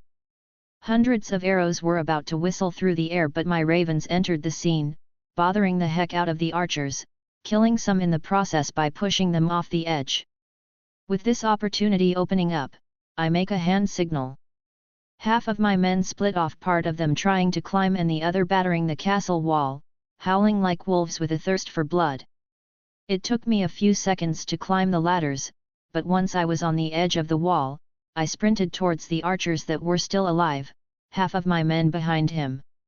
The archers in defense tried to let off a volley of arrows at us, hitting some of my men. Dodging the incoming arrows, I leaped over the fortifications they had to protected the archers, sword flashing before my feet ever touched the ground. Landing behind them as the archers crumple to the ground as my sword cuts through them. It takes a moment for my men to catch up with and help me lay death into the archers. Within seconds we start to massacre them, erasing their primary defenses, rendering the walls completely useless against my horde of Dothraki climbing. With a smile, I turned around looking at the castle where the Magister was hiding, and with a nod, I confirm my next target. My men catch up to this almost unperceivable gesture and rally to the castle. As I dash for the castle, I hear the door being opened, and the rest of my army rushing in. They had no way of winning now, not that they ever did. It doesn't take me long before I reach the castle, the main event of this invasion. The archers at the castle unleash a fusillade of arrows, killing a few of my men as we advance. Every few yards another soldier would fall. Several of them are wounded, but if they were not dead they would keep moving forward, as they saw me, their king, charging into battle without fear. As for me, arrows won't stop me. I've been either cutting through them or using my shield to block them. By this point my shield is now quilled with them. As I advanced I see 2 archers showing their faces. With a smile forming on my face, I grabbed a spear that was dropped on the ground that belonged to one of my fallen comrades and with great force hurled at the archers. Catching them just above the chest, tearing through their throats like a needle and plunging them against the wall like a decoration. The archers, seeing that their efforts were completely in vain and ineffective to slow us, throw down their bows, and take up their spears and swords racked behind them. But unfortunately for them, I'm already upon them, cutting them down with ruthless precision. Every time my Valyrian sword flashes through the air another man falls, and I just kept sweeping through them like flies, my face painted with their tainted blood. After a second my men catch up and are fighting beside me now, and these cell swords are no match for the Dothraki in hand-to-hand combat. On the other side of the castle, my army is slaughtering the cell swords. As for me, I not even breathing hard after the slaughter. This was a piece of cake. I didn't even wake up Nelt Haran with all this, who was still sleeping on my jacket. With a smile I remove my helmet as I see my army eradicate the rest of the pitiful army they had to defend. With my Dothraki searching the grounds and rooms, dispatching any dying soldiers or men inside the castle. As I take a seat against the wall, one of my blood riders hurries over to my side. "The castle is Michael, the Dothraki cheer at this happy for my victory, their victory. Any updates about the Magister? I inquired. I had told them specifically that I wanted to be the one to kill him. There is one area left, that has over 500 men, my blood riders nodded, considering he wasn't able to escape the island, by any means, the bastard was there. Good, take me there, I smiled. As I walked to the last part of this castle to conquer, I gaze up at the sky slowly turning my eyes to the captain of this sellsword company. They are 150 meters away give it or so, still alive because my men knew better than to kill them without me here. With a smile, I point at the captain, is your boss inside? As I shouted and inquired. Yes, but we are not going to defend him, this is out of our pay, the captain said, trying to weasel out of this one, we could work for you. So you will betray your current patron, for me. I chuckled as I grabbed a spear from one of my men, with my chuckle turning into a dark smile. I heft the spear up, as I calculated the distance and how much force I would need, and throw it at him.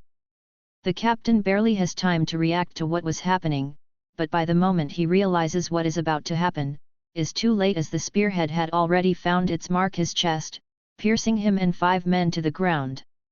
The captain clutches at the wooden shaft, not comprehending his fate, fear being the last emotion he experienced. The sellsword stared at his fallen captain and looked at me. Why would I want someone that will betray me for the better bidder, I said coldly, as I gave the signal to my men to slaughter them. Men like you, don't deserve the honor to serve me, all you deserve is my blade. The Magister was not happy to see, but oh, how happy I was for this opportunity.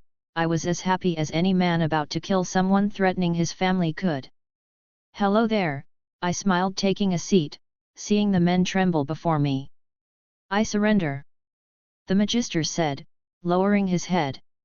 Oh, that's not how it works my friend, I chuckled patting him on the back, you lost any human rights the moment your mind sailed and decided to make my wife a whore, albeit impossible, as you saw today, the mere thought. Well. I have no words, you must now. The Magister was shaking uncontrollably by this point, peeing himself on fear as I soothed him. No, don't cry now, you will need those tears later, but for now, I want to know, who told you I was coming? I had received the raven, but it wasn't signed. I had a hunch it was Illyrio, but I could be wrong. A Magister, the Magister answered, not daring to look at me in the eyes. You have any idea, how little those that narrow it down? I sighed. Ordello, a friend of Illyrio, the Magister said between rasped breaths. Good boy, I patted him, with a soft smile, making him look at me for a second, receiving immediately a punch that knocked down many of his teeth. Did I give you permission to look at me, worm? No. The Magister said, bleeding badly through his mouth. Exactly, now, as for your sins, I hummed, remembering Nelt Haran wanted to chip in, which gave me an idea, you will die, but, your gruesome death needs preparation. My idea was to replicate the Sicilian bull just for him, which was an ancient torture device used in Greece. This bull was a hollow brass statue crafted to resemble a real bull. The victims were placed inside, with no escape. The door was shut tight, sealing them in. Fire them would then be lit around the bull. As the victim succumbed to the searing heat inside, he would thrash about and scream in agony. The movements and sounds would be muted by the bull's mass, and thanks to the design of the bull, the sounds inside would transform and sound outside like those of a real bull. I would commission the bull, and Nelt Haran would set the bull on fire with his cute fire, and that way my little dragon son would feel helpful.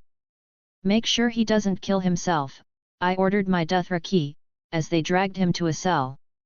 With Liss under control, I couldn't help but wonder what was Daenerys doing right now. Chapter 60, Chapter 59. The appropriation of the Liss was pretty calm, and without any problems. After all, the people of Liss already hated their Magister, for what he did to them in these dire times, and were too afraid or grateful to complain.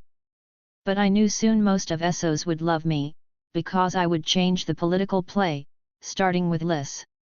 For starters, having slaves would be illegal, and punishable by death, if the slaves in question wanted to stay with their masters, for any reason, be it Stockholm Syndrome or because their masters were actually decent persons, they would be allowed to, as long as it was clear they could leave their post at any given time. Raiding would be non-existent, and the Dothraki would be the army of Essos to stop anyone trying to rise in the profession they had left behind, because of me.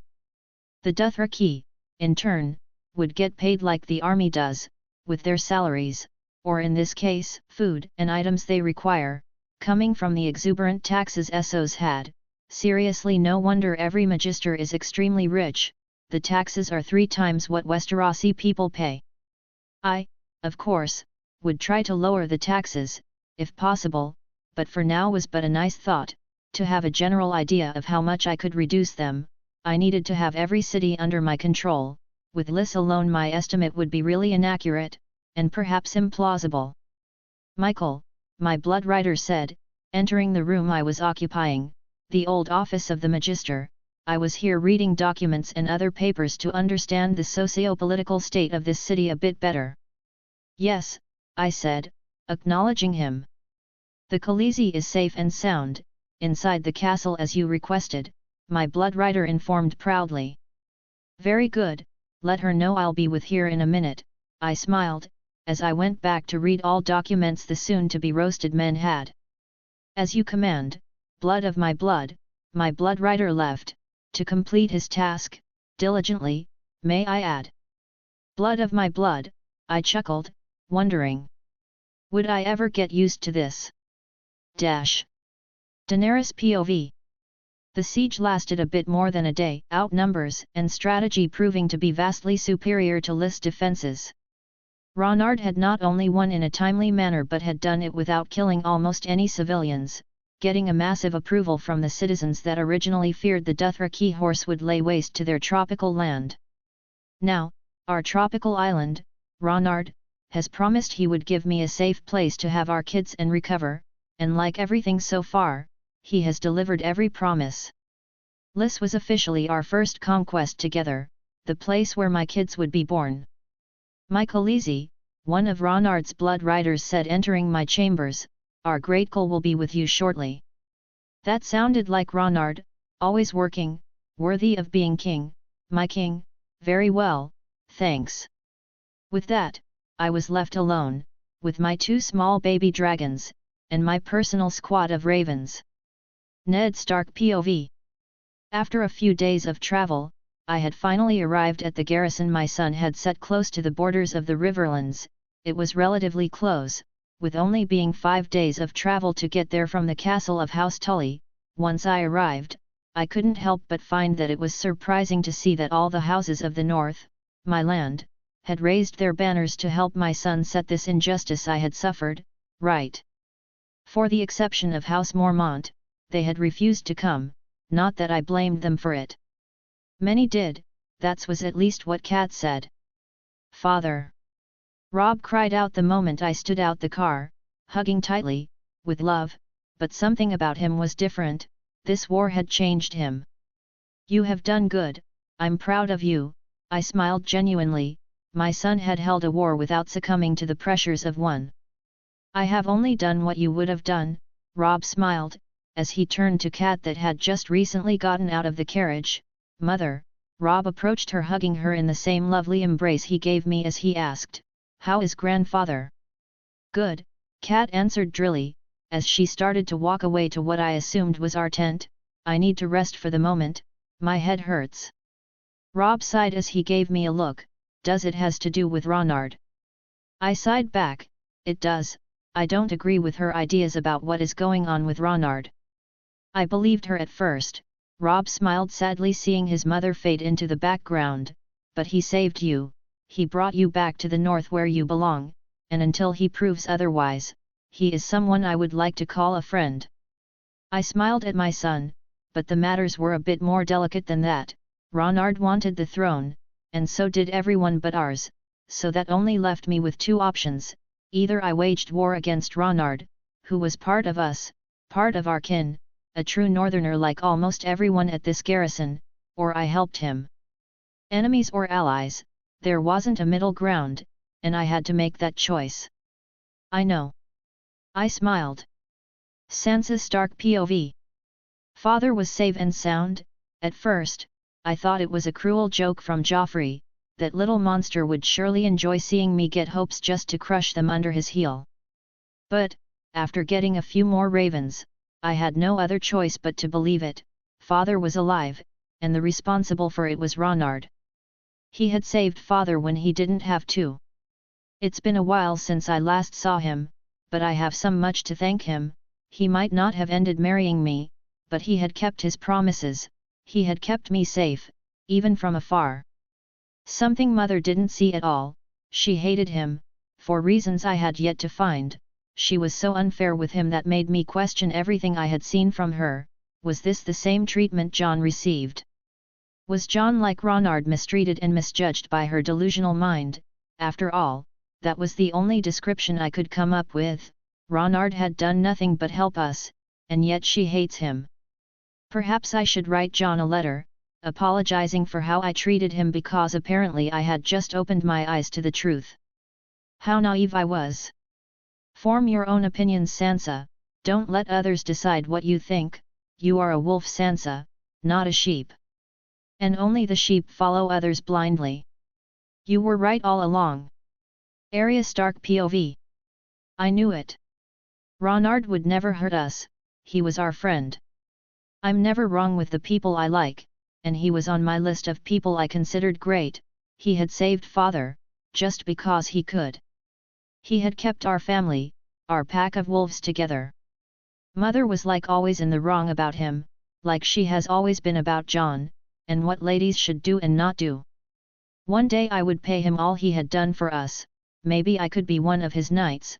He did say I had talent. One day I would be his Fang, the Fang of the Westeros. I like that name. I laughed as I continued to practice with my sword. Cersei POV. Lord Stark had escaped my grasp and had joined his family and their army, whose plan was to overthrow their rightful king Joffrey if that wolf allied himself with Stannis, and they somehow managed to convince Renley to join them. Our heads would be on the ropes by next morning. This, of course, was totally implausible, for Renley and Stannis hated each other and would never bend the knee, and as for Lord Stark, he was in debt with Ronard for saving him. How did Ronard's influence manage to get so far as to have people inside our ranks eluded me, but was a clear statement I had misjudged the little lord. He certainly played the game better than I had anticipated, better than most. After all, by saving Lord Stark he had most likely won an ally, and had, in turn, weakened us. Father had the little bear in high regard, saying that out of all the enemies we were facing, Ronard would prove to be the most dangerous and unpredictable. But like always, we would come on top. We were lions, and lions won. Even Tyrion, that little monster, had given his pitiful existence some value after he sealed an alliance with Euron Greyjoy, gaining his fleet to our side. "Sister, we need to talk," Tyrion said, entering my room, already ruining my day. "What do you want? Make it quick," I inquired. "We need to talk about Myrcella and possible alliances," Tyrion said, getting a cup of wine. He wanted to sell my daughter like a whore, as Father had done with me. How could he even consider that my children belonged with me, and with me, they would all stay? "I will not sell Myrcella like a cheap whore," I hissed at him, wanting to strangle his little neck and see his life slowly fade away. "Father has already agreed on it. I was just being polite, but we need the Martells in our side. We have no allies." Tyrion sighed, shocking me what he had said. Father had agreed to this? After everything our house had done to theirs, Myrcella would die there. They would kill her there, I growled. "Dorne is known for two things: no boundaries when it comes to sex, and that they don't harm children," Tyrion said. "I will take this discussion with Father. He can't decide these things without me," I said before storming out of the room, looking for Father. Chapter 61, Chapter 60. It was the evening of my second week in Liss, Before leaving I had to set and put everything ready for Daenerys so she wouldn't have to move a finger, so with that in mind, I stayed setting up the city for her, a little paradise just for her. So after 2 weeks, I was finally due to leave, but as if the gods wanted me to stay, the winds started to howl outside, shaking the sea violently. Apparently, a storm was coming our way, a really big one. Which meant I would have to delay my plans for a couple of days or so, at least for the moment being, not that I really cared. Daenerys was probably in her last month of pregnancy at this point. And while I wanted to start waging my war to the other cities so as to keep her out of the enemy's sight, a bigger part of me wanted to see my children. I wanted to hold them. "It seems you are staying," Daenerys smiled. "Maybe our little chimeras will decide to come out during this time, maybe they want to say hi to Daddy." "Ha, that would be lovely," I chuckled, touching her belly with the utmost care, wondering if my little warriors would come out and say hi soon. Our motherly caw. Instincts feel they are about to hatch. Any time this week, the ravens that usually protected her, or brooded her pregnant, stated, and while I knew what they meant by that she was about to hatch, the image they put on my head was disturbing, to say the least. "What do they say?" Daenerys giggled. "That our little chimeras are about coming any day now," I answered with a smile of my own. As we continued to talk about how the kids would look, and names for them, my mind started to ponder on what was my family on Bear Island doing right now.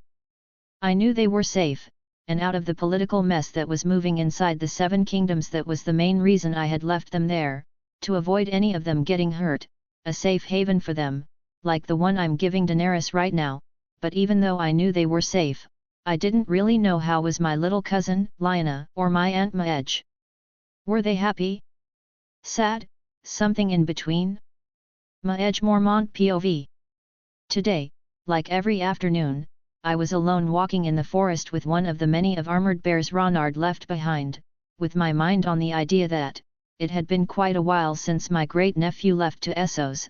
Originally it was intended to be a simple and uncomplicated business trip, and yet, somehow he ended up marrying Daenerys Targaryen, also declaring his intentions to conquer the known world, becoming one of the most prominent players on this war game. Did I approve what he was doing? No, at a million years, but he was family, and we bears stand together, against anything and anyone, because we don't a reason to stand for our family, we don't need to be logical. But I can't say I fault my little nephew. Everything started when they broke his betrothal, and he probably made his second one with rage and thirst for retribution. "Mom, when is cousin Ronard coming back?" Lyanna inquired, running towards me, smiling at the bear. Like always she was wearing her custom-made battle armor. Since Ronard left she had been practicing non-stop to be a warrior on pair with him, wanting to be of use to us, to his cousin. Maybe he needs a bodyguard. I smiled. No matter how impulsive Ronard's decisions were, he had made such a good impression on everyone that served under him or with him, that we would follow him to hell. He will be back soon, he is one of us, and we bears don't die so easily, we bears stand together. Lyanna smiled, satisfied with the answer as she left, fading deep into the woods to practice. "Stupid boy," I growled with a smile on my face, "if you wanted help taking over Essos, why didn't you call us? We bears must stick together." DC Mormont POV. Ronard had left and had started a war without us, his family, and that was something I planned to fix. I wasn't going to let my cousin go into battle without us, not any longer, not without his armored bears, and his armored ladies, as he used to call us. "You were right, Mother has no idea when he is coming back," Lyanna sighed with a pout, that turned to smile really fast. "When are we leaving?" Lyanna had discovered my plan to go and help Ronard, and the only way I managed to buy her silence was to offer her to come with me, and it wasn't like she was going to charge into battle. Ronard would probably have her with his new wife. As for me, I wanted to go into this war with him. I wanted to ensure he would come back to us, his family. He was beyond reckless, always acting like he was invincible, unstoppable, unkillable, but no one really is, so he needed us, by his side, to help him. We have to leave tonight. I have gathered half of the bear squadron, and some of our men. I smirked at her. Very well, Lyanna smiled excitedly. Finally, we will be able to serve the vodka bringer. One of the many armored bears coming with us growled, as soon the other growled in approval. Sometimes I feel they can understand me, Lyanna added with a puzzled look on her face. Later that night, Lyanna and I left the house, being careful as to not be seen or hear. The men I had gathered were loyal to Ronard like everyone on the island, but unlike others, these would keep quiet, so that Mother wouldn't stop us. So you finally decide to leave? The voice of my mother stopped me cold on my tracks as I was running through the forest. She was standing against the tree with a mug of vodka on her left hand, and her weapon on her right, looking at us, with cold-blooded eyes for a brief yet long moment that seemed to last an eternity before she suddenly smiled. Be sure to slap the brat for me. He would dodge it. I laughed as if the palpable tension that was a few minutes ago had never existed. Is the thought what counts? Mother laughed, turning her gaze to Lyanna. I will go, you can't stop me. Lyanna said, standing her ground, as if ready to fight her way out of this, knowing full well Mother would give her the spanking of her life. I won't. Mother laughed, so loud and fluidly that her mug was spilling vodka around as if leaking. I killed my first men when I was your age. I learned how to fight before I even learned how to read. That is our way. Ronard made our island safer, but it wasn't always like that.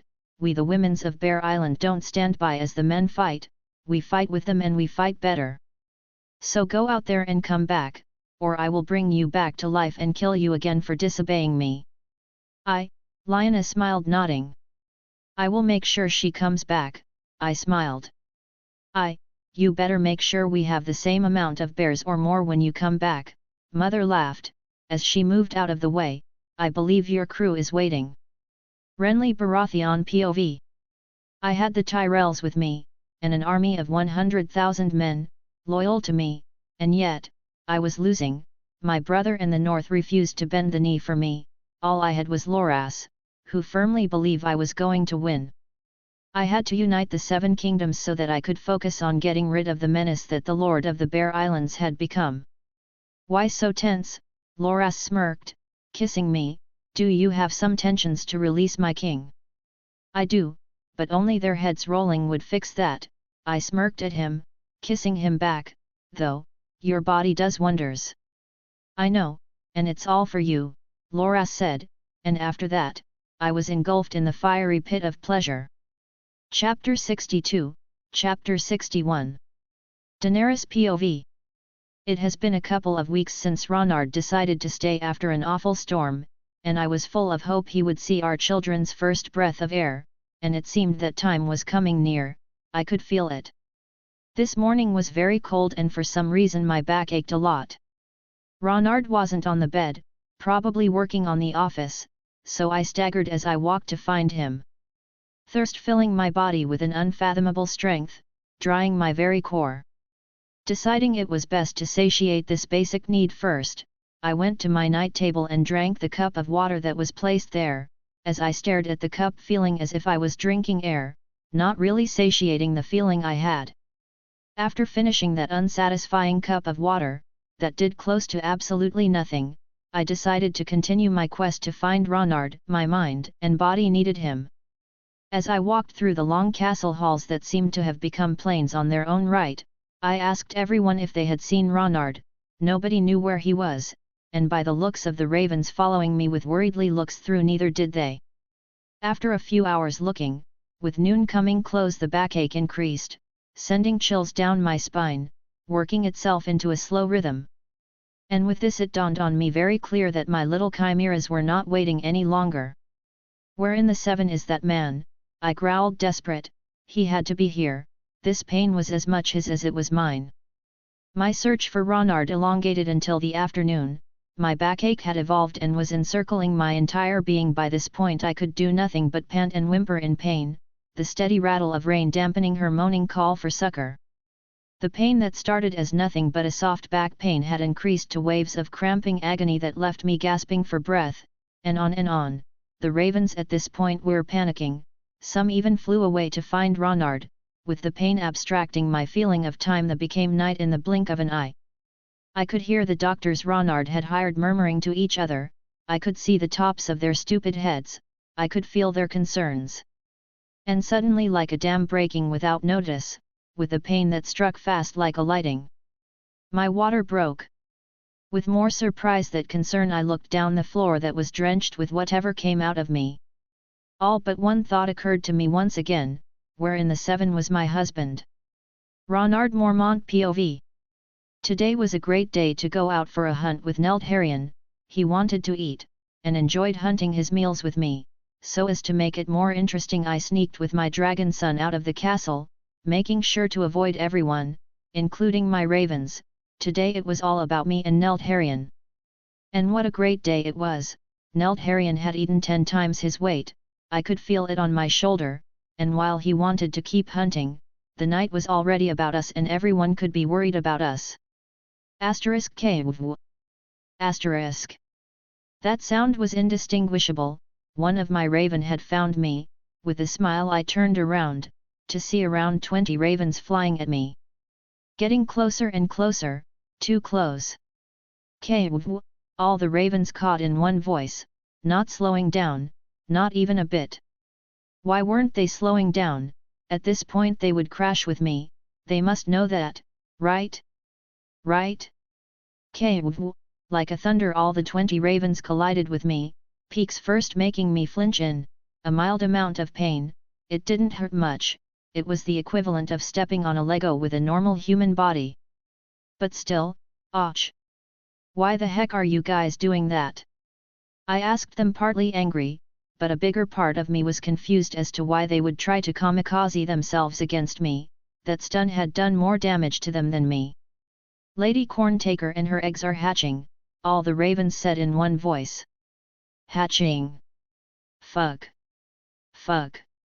It took my brain a full second before I could process and react to this news, and before I knew it I was running through the forest, leaving the flash in shame. Hiss! Nelt Haran hissed, digging his tiny claws on my shoulder to not fall like a meteor on the ground. I grabbed the little dragon and kept him on a tight grip while I ran through the forest, with the city looming nearer and nearer, as if I was zooming into a pic. It took me a couple seconds to reach the city, but I didn't stop nor slowed down. I continued to run, with my ravens flying behind me, dashing through the city as if it was in flames. It only took me a couple more minutes to reach the castle that I just parkoured to the top, with my fingertips bleeding lightly for the harsh treatment. Following my ravens, until I eventually heard Daenerys, her voice cracking and asking for me, in pain. That alone pushed me into overdrive, giving me a nitro push, that increased my already high speed even more. Eventually I reached the room where she was at, and with a kick strong enough to bust the door down, I ran towards my wife, who just glared at me. "Sorry, I was hunting," I said, holding her hand. "Traditions say." The doctor was about to tell me how I shouldn't be here, but the piercing and deadly gaze of my wife in pain was enough to shut him up. "Where the fuck were you?" Daenerys asked, panting with pain. "I was hunting with Nelt Haran," I said, explaining myself once again, while pointing to the scared dragon that was clutching with all his might to my chest with his tiny claws, still processing what happened. "I hate you," Daenerys growled, gripping my hand with enough strength to bring a normal man down. "You don't," I whispered to her ear, letting her trash my poor hand all she wanted. "I do right now," Daenerys shouted, pushing once more, her face being red for this immense effort she was putting. This continued for a couple of hours, and before we realized it we heard the sharp, angry, and surprisingly loud cry that thundered inside the room. Before we could even process what we heard, the doctor smiled as he said it was a boy. The doctor handed the baby to me, so small, as if he knew I was his papa. The baby stopped crying, tiny fingers curling around my pinky. I never felt so powerless, so out of control. I watched my son peer through brand new eyes at what must be such a strange world, with no fear, only wonder. I tried to form a coherent sentence, but my mind was drunk with emotions, tears flowing like a fucking river through my eyes. A few moments after, a similar but equally sharp cry echoed the last one, startling me a bit, thundering with equal strength inside the room. "It's a girl," the doctor said, handing the baby girl to Daenerys. With something reminiscent of a smile, the little baby looks at us as with eyes filled with nothing but innocence. I smiled with a cracked chuckle as I see her tiny legs kick in a tiny jagged motion, looking for that resistance they are used to inside the womb, I guess. "They are so beautiful," Daenerys said weakly, with a smile that could overthrow the sun. By this point, my mind was partially back together. They are, and nothing will ever harm them. *KW. I am not crying, you are *. I need a tissue. I need one KW. KW so, ka beautiful. We won't let anyone hurt them ka. Chapter 63, Chapter 62. After the birth of the twins, I stayed a couple of weeks on the island with Daenerys and them. They were so beautiful, my little Gerald and Alyssa Mormont, but everything must come to an end, and for me it was unfortunately, it was time to go. I had enemies and rivals that I had to eliminate, to ensure the safety of my family. So today, it would be my parting day. I was sad to leave. But I had the memory of that fateful day. I'll never forget the moment I held my son and daughter for the first time. I was mentally exhausted and terrified and mostly overwhelmed with everything, but then moment I laid my eyes on them I was also so very much in love, love at first sight. It was as if my life was theirs now, and it probably was. A part of me still couldn't believe this was actually happening, while another part of me felt overwhelmed with all the happiness, and I can only imagine what Daenerys feels when she looks at them. My ravens were very much in love with my kids. Rhoda personally had requested to be there for them to defend them should anything come their way. How could I reject such offer? "Promise to come back," Daenerys smiled, holding the twins with a soft smile. "If not for me, for them." "I will," I smiled, kissing her and the babies in the forehead. My son was probably a baby copy of me. He had her mother's eyes though, but with my complexion, dark hair, and same skin tone. As for my daughter, she took so much from Daenerys. I could faintly see she would have white golden hair like her mother. One thing I knew is that I would spoil the ever-living shit of them. As I continued to talk with Daenerys, I heard one of my men shout that a ship was coming. A ship. It couldn't be any enemies. I had half of my Krakens protecting the island, and they would never leave their posts, so whoever was coming was friendly, or at the very least using friendly colors, which would prove my defenses needed some improvement. With a look, Daenerys understood that it was best if she and the twins waited inside the castle, while I sorted this unexpected incident. Gathering a few of my men, I ran to the bay ready for anything. Should they be enemies, they had committed the most stupid and sad attempt of an infiltration ever. If they were allies, well, I suppose the term allies is a vague one. I only trust Daenerys and my animals, and I suppose my family. It didn't take us long to arrive at the coast. After all, we were very close, mostly because I was supposed to leave today. The ship that had arrived had my house colors and banner, so it either meant that some of my men had decided to go over my orders and come, or someone had stolen one of our ships and was trying to Trojan horse my ass. With an eyebrow raised, and mild curiosity taking over, I approached the ship, even more from a new perspective, and now I could clearly see from this new angle that the men running the ship were my men. "Hello, my lord, or should I call you my king now?" That voice was easy to recognize. Dacey Mormont was here. With a sigh I turned around, seeing her sitting on a pile of rocks and weapons, with a stern but playful look. Behind her was Lyanna, with a shy expression on her face but also with a strong resolve to be here, standing with her custom-made armor to fit her young body. "Hi, my lord. I mean, my king." Maybe she was nervous. They had disobeyed my rules, after all. "I'm going to ask this once, and only once," I smiled coldly, narrowing my eyes. "Why are you two here?" Dacey took a step forward without skipping a beat and answered without fear or hesitation, "To help you. We are family, and we bears stand together, so here we stand." There she goes quoting our family motto. I sighed, turning my gaze to Lyanna. "And why is she here?" "You must know she is too young for war." Mormont women don't shy off from war or a fight. Lyanna said with determination, shaking her apparent shyness away like it never existed. Tell that to a man piercing your throat, I spat. She could be killed or raped, or worse. I want to be of help, I have been training, I can do it, Lyanna said with resolve. You two have disobeyed direct orders from your lord and now king, I stated with an emotionless tone, but I'm a kind man, so your punishment will be light. Dacey, you will help me on the fight, but seeing you can't follow simple commands you will be under me, as one of my guards, losing control of the men you brought and anything. It will be my honor. Dacey kneeled, her blade shining with the daylight. This was supposed to be a light punishment, demoting her from commander to a simple guard, and it aligned with my original plan, for I would keep her out of trouble. As for you, Lyanna, I had to think of another job that sounded like a punishment but was actually not my baby's bingo. You will guard and protect my kids with your life, is that clear? Both Lyanna and Dacey froze for a moment, smiles forcibly forming in their faces. It would be a great honor, my king. Lyanna practically threw herself into a kneeling position. Once again, my pseudo-punishments weren't taken that way, but I suppose only our family would take something like this. They had lost for the moment being their power to command others as a punishment, and yet they were happy to serve me, in ways most lords that had a taste for power would find demeaning and a waste of their so-called superior qualities. After a long minute of nothing but dead silence, I laughed as I hugged the living shit out of them. Now that I did my kingly duty, are you two ready to meet your niece and nephew? Niece and nephew?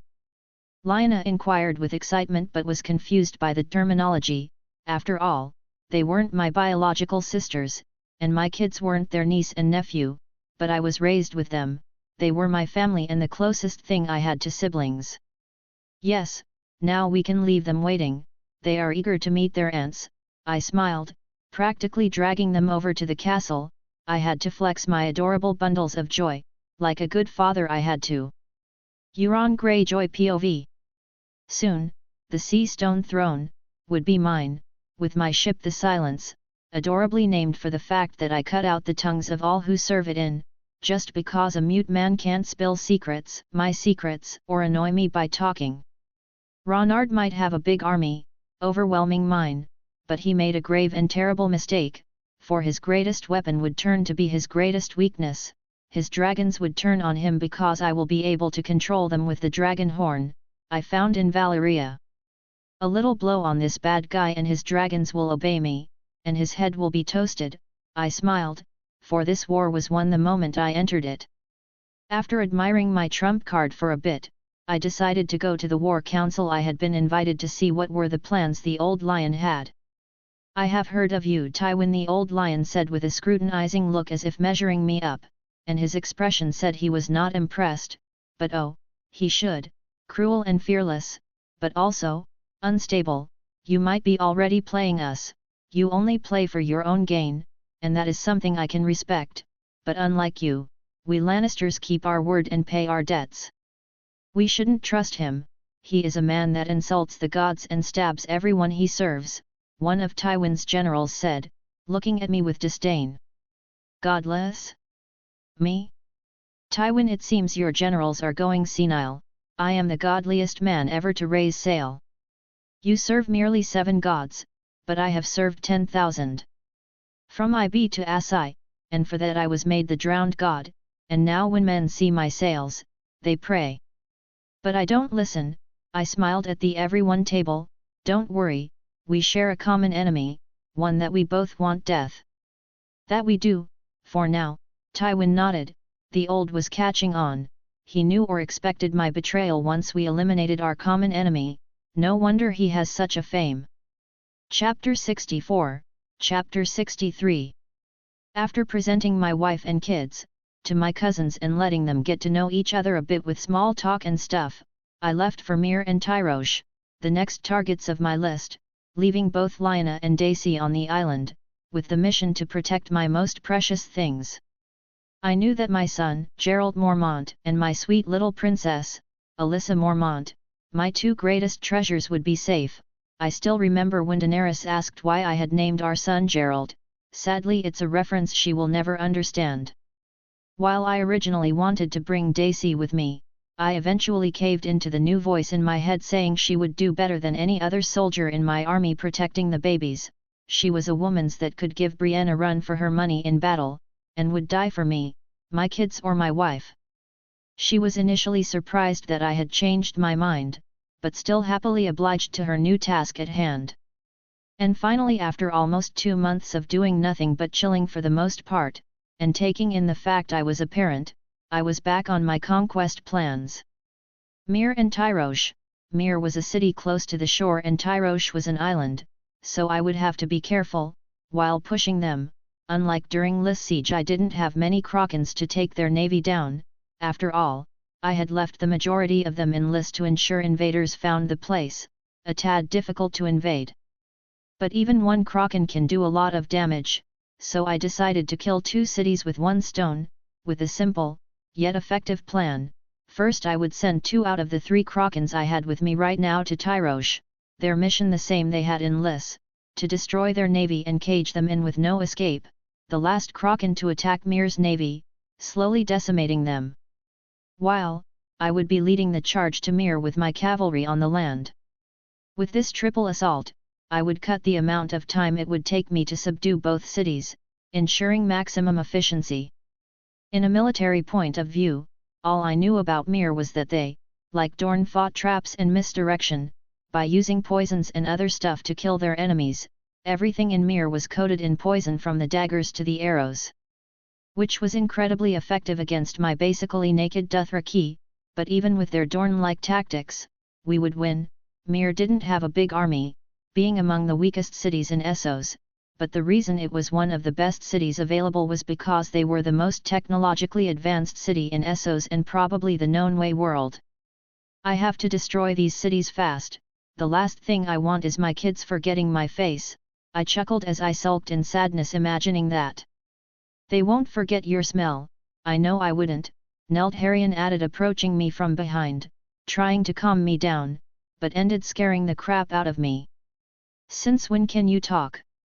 I wasn't scared, but from only hissing to this, it was a big jump. A month or so, one day I didn't know and the next one, Nelt Haran shrugged. And you just now decided to talk? I inquired, wondering why it took him a month to do so. Never had anything good to say before, and you never asked. Besides, you understand me without talking, Nelt Haran answered. From now on tell me when you learn something new. Do your brothers talk like you? I inquired, did they evolve like him or would it take them more time? Sure and no, my brothers can't talk yet. Rhoda says it's because I'm the one that spends more time with you, so they will need more time. Don't really know what that has to do with it, but that's what he said. Nelt Haran shrugged. Rhoda was probably onto something with that. Usually animals, the closer they get to me the weirder they get. It all started with him, who eventually changed to Rhoda, which would explain why Nelt Haran was the first of his brothers to talk. So Rhoda's theory had some merit. I was basically a radioactive man that gave animals personalities and a voice. Hey, well, take that evolution, shove it. I chuckled. Anyway, don't sulk, my new brother and sister won't forget you, Nelt Haran added, trying to finalize my concerns. I looked at the dragon, whose size was roughly above a big dog now, and smiled. Well, and even if they do, I'll work it out. That's the spirit, Dad, Nelt Haran hissed happily. So how long before I can burn people? If this was a human kid, that question would probably be considered a red flag. A week or so, but the word normal left the building I like to call my brain a long time ago, with all the shit going on in my world. Great, I will show them what happens when they mess with Nelt Haran Mormont, Nelt Haran hissed, breathing out some fire. Nelt Haran Mormont? Well, that was unexpected, Nelt Haran Mormont. I chuckled. Yes, you are my father, and fathers give their last name right. Nelt Haran tilted his head in confusion. Oh, you mean I forgot my other last name? Sorry, Nelt Haran Mormont Ravenicus. Yeah, that wasn't what I meant, my cute and now talking dragon, Ravenicus. Well, they did brood you a lot. Nelt Haran nodded as he muttered, I know, but sometimes I don't like them, they are always trying to feed me corn, but I don't like it. Caw. How, you have any idea how hard we work for that corn, ungrateful chick? A raven appeared out of nowhere. As I watched the raven and Nelt Haran discuss, one thought that made me smile crossed my mind. My little babies would have a life full of random shit, but it would be a wholesome one. Raven's uncles, dragon's brothers, horse cousins, things will surely never go dull with this family around. I can burn you. I dare you. Caw. Just try. Caw. Nick Fury Rave Nick use POV. I was like always doing my job, that was spying these unstable motherfuckers to ensure they didn't do anything to hurt the Cornbringer. I was, after all, part of the Council of Ravens and the director of the spy network in Westeros, so I had to aim for perfection. Today in my normal routine, I had found an interesting item, a horn that apparently could control dragons. That was a big motherfucking no. Euron Greyjoy was the current owner, keyword being current, because I was about to steal that shit or destroy it. I was not going to take risks. If that horn worked, it could be a nuclear deterrent, one that wasn't allowed to exist outside Ronard hands. And I have to thank Euron for letting me know about its existence, because if it wasn't for this crazy-ass motherfucker that for some weird-ass reason talked to himself for 2 hours about how the horn was awesome and how the horn would ensure his victory, I would have guessed the horn was simply bad indoor decoration item, or a really bad souvenir. For one part, the horn might just be a stupid horn, with no use that is being glorified by delirious thoughts of a madman. But I rather be safe than sorry. You can't never be too careful. I can't let such thing to be even be a possibility. We have a mission, that mission is simple, we must retrieve that horn the Caw. Crazy ass pirate has, any questions? I asked my raven squad. What do we do if retrieval is impossible? One raven asked, raising his wing. We destroy it, our priority is ensuring that our Cornbringer has no threat for when he comes back, is that clear? Caw. I said as I opened my wings, to make an emphasis and close the point. Caw, my squad cawed in one voice. Then let's roll, I shouted, as me and my 40 Raven squad took off, our destiny the Room of Madman. Chapter 65, Chapter 64. Author note, this novel is around 70% done, so things will start to fall into place and stuff sooner than later. So if you want to read chapters ahead what I have done so far, be sure to check my Patreon. I have 14 chapters ahead. Going on a writing rush today, so by the end of the night I should 17 or 18 chaps ahead. Also I'm starting a new novel on my Patreon first. But it will come way later on, I will post here once I have 20 chapters at least on Patreon. I don't know if some of you remember at the beginning of this novel that I said I had a Marvel Gamer idea. Well, I decided to flesh that out, with the first chapter already being on Patreon. For that novel the chapters are around 3,000 to 4,000 words per chapter. The first chapter is 3,400 words, so yeah, big blah. Again my dear people, just letting you sexy readers know, but I will post here only after I have enough backup for a daily update. As for now, go to my I have 15 chaps ahead of this novel. https://www.patreon.com/cornbringer. Join the Discord channel so we can chat and maybe exchange ideas for novels. https://discord.gg/8474423b. A man entered my room without knocking, staring at me for a second with a dagger on his hand that was knocked down by one of my ravens, and unfortunately for him, I'm a soft sleeper. So as soon the dagger was on the floor I dashed at him with a swift motion, barely moving, managing to seize the attacker to a wall with a knife to his throat without waking Nelt Haran. I proceeded to order my ravens to check the perimeter, as I interrogated the man. Yawning, I whispered to his ear without missing a beat, I was having a good dream, and you fuck it, so who the fuck are you? The man gulped, shaking dumb with fear. Magister Pomery sent me, from Mir. I was supposed to kill you before you arrived. I hummed at that, How did someone manage to get within my crew and do such a thing? My ravens would have noticed it. Then again, I don't have as many ravens to spy Essos as I would like, so things are bound to slip by. Since when are you here? I sized the man up. He wasn't an assassin, no by a long shot, but was sneaky enough to be a thief. Since Pentos, the man stammered. The plan was one would kill you, while another caused a diversion. Some of my crew members had been personally picked by Illyrio, like the chefs and other non-combatant members of my personnel, and being honest with myself, I don't keep an eye on him as much as I would like. My ravens have become limited with the range they have now to cover. Did Illyrio knew about this? Yes. He and Magister Pomery talked about it in the tombs of Pentos. The man nodded with fear. Oh, fat man, you have sealed your fate. Not that it wasn't sealed already, I see. Is there anybody else on this ship? A few that I know of, but I don't know their names or identities. If a pair fails, the other will try later, the man answered, tears rolling down his cheeks. We are a few because he knows you would not kill all of your crew just to purge us out. Not necessarily all the crew, just the people from Pentos, but Nat, I will find you guys one by one. I smiled, cutting his throat, and in the process waking up Nelt Haran. Who was that? Nelt Haran inquired, yawning while stretching his legs. Nobody, I yawned back, deciding I would deal with this sad attempt to kill me later, after my morning tea. Okay, Nelt Haran said, going back to sleep. Michael, we captured an assassin. One of my blood riders shouted. I frown. It seems they have captured the diversion. Just how low they think of me, sending commoners to kill me. I must at the very least the hardest men to kill. With a sigh and forgetting about my morning tea, I walk out of the room. Your false king is dead. The diversion shouted.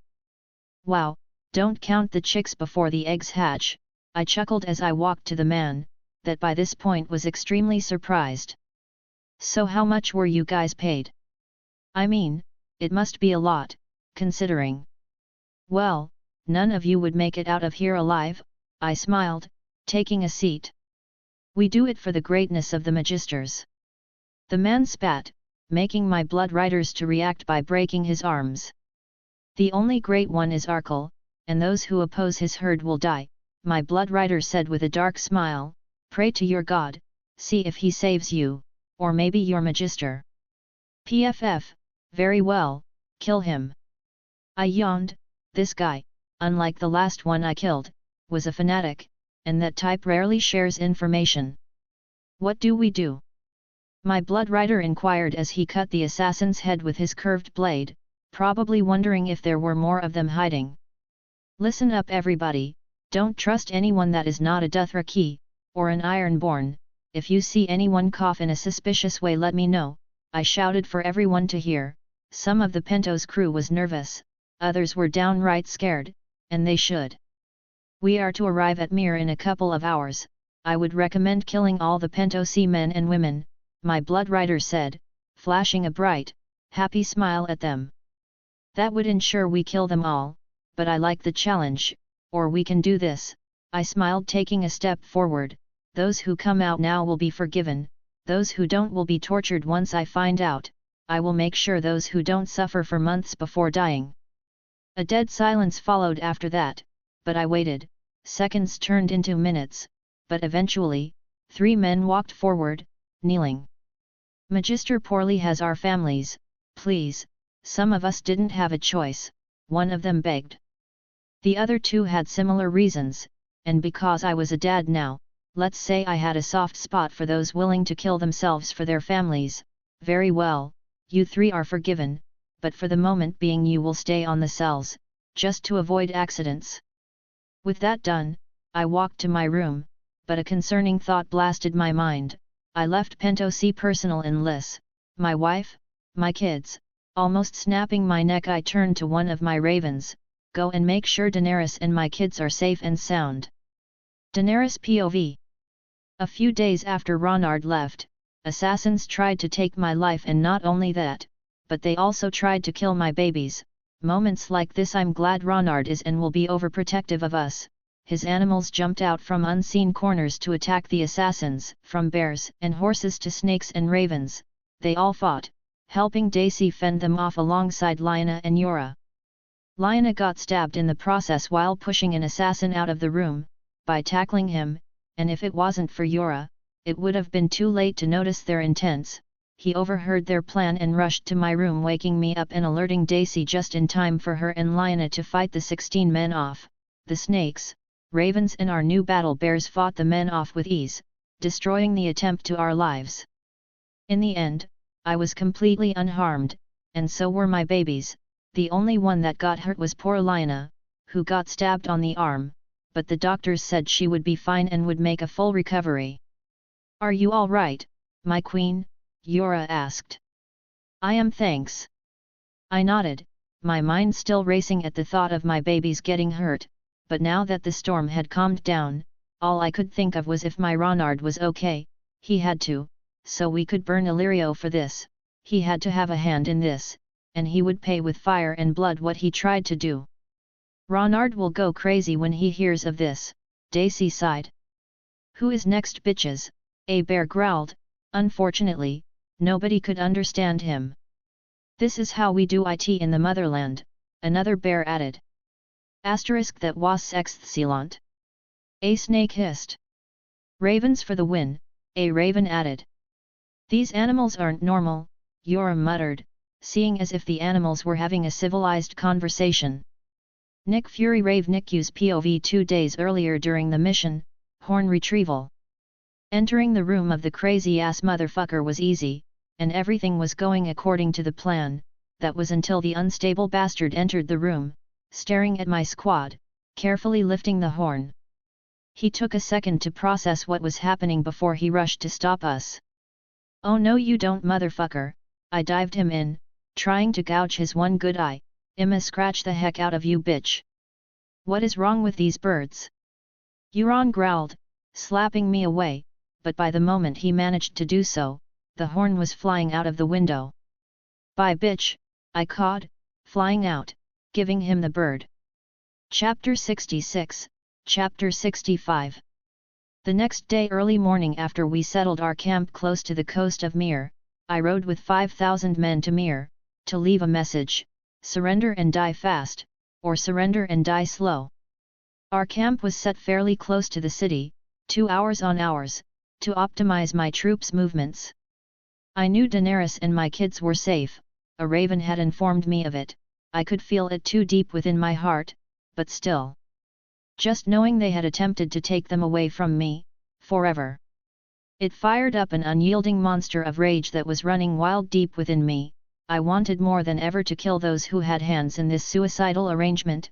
I wanted to see their lives slip through their eyes. "Michael," one of my blood riders said, bringing me back to reality, and it seems Mir was waiting for me. The city was closed, and there were people on the walls, the Magister and some other nobles. By the looks of it, they wanted to end this with a duel. The audience of highborns, and how they weren't trying to shoot me down with arrows, shouted it was that way. They would send their champion, and he would fight for Mir, and he would die for Mir too. "A boy riding with savages, you are no true king, you are nothing. And today we will show you that." I could hear the Magister cackle in amusement. He was like every Magister, totally despicable, disgusting, repulsive, and right now, there wasn't anything I wanted more than to cut his head off. "Our champion will show you that. Let me, Michael, it would be my honor," my blood rider said, practically begging to be my champion, but I silenced him with a plain glare. If someone was going to fuck their morale was me. Seconds after the doors of Mir opened, and a man with a horse galloped out of the city, their champion, confirming my suspicions. They wanted to make an example of my forces, by defeating my champion with theirs. That way if they won, which they would not, it would boost the morale of everyone serving them. Too bad I was about to drop that morale so low they would need therapists. I started walking towards the champion. From afar I could clearly see he was 3 feet or more above my height, a giant on his own right. With a smile, the giant stops around 50 meters from me and turns to his people, shaking his massive 2-handed axe over his head while shouting how he would kill me and my army would follow. Everyone in Mir cheered for him, including their army, that is supporting the giant by slamming their spears against their shields. Being supremely bored with this sad facade, I started to sprint towards him, initiating the fucking duel once and for one, with shield and sword in hands. The giant turned around at this with a flashing smile, throwing a spear at me. Without breaking my stride, I raise my shield, blocking the attack. I don't stop, nor slow down, I just keep going towards him, smiling. The giant in reaction to this snarls at me and hoists a second spear and hurls it at me with even greater strength, but once again I simply raise my shield, blocking the attack and breaking the spear in two. With a smile, I stop for a second as I cast aside my sword, immediately speeding up towards him. By this point, the big man knows even with his limited brain power that spears won't kill me, so with a growl, he unsheathed a massive two-handed sword to wield on his left hand while he used the two-handed axe on his right. With a beastly growl, the giant lets loose a battle cry, and charges at me. It took me a few seconds to be in front of the soon-to-be dead men, who in reaction to my speed tried to raise his weapons trying to crush me with a double strike, but I lunged forward with terrifying speed, closing the gap to his personal space, and before he even had the chance to use his weapons and bring them down on me, I proceeded to thrust and bash my shield straight through his skull repeatedly, over and over and over again, until there wasn't anything but a puddle of blood where his head used to be. There will be no mercy, there will be no peace, those who oppose me today will suffer. I shouted for everyone to hear, as I spat on the former champion. After killing the champion, I left the borders of Mir, going back to my camp to coordinate with my army. I still had to plan how we would approach the siege. For one part, my Kraken was already laying waste to their navy, and in a matter of hours, all their ships would be down the sea. Unfortunately for me, the siege would take more than that. I had many options, between them was, burning the city, poisoning the water supply, and more. But I wanted to have something to rule after the dust settled, and I would. So after a few hours discussing and planning with my generals, I decided to infiltrate and open the gates myself, breaking their defense from the inside out. If that did work out, all my generals had to do was have the army in the gates of Mir, by tomorrow morning.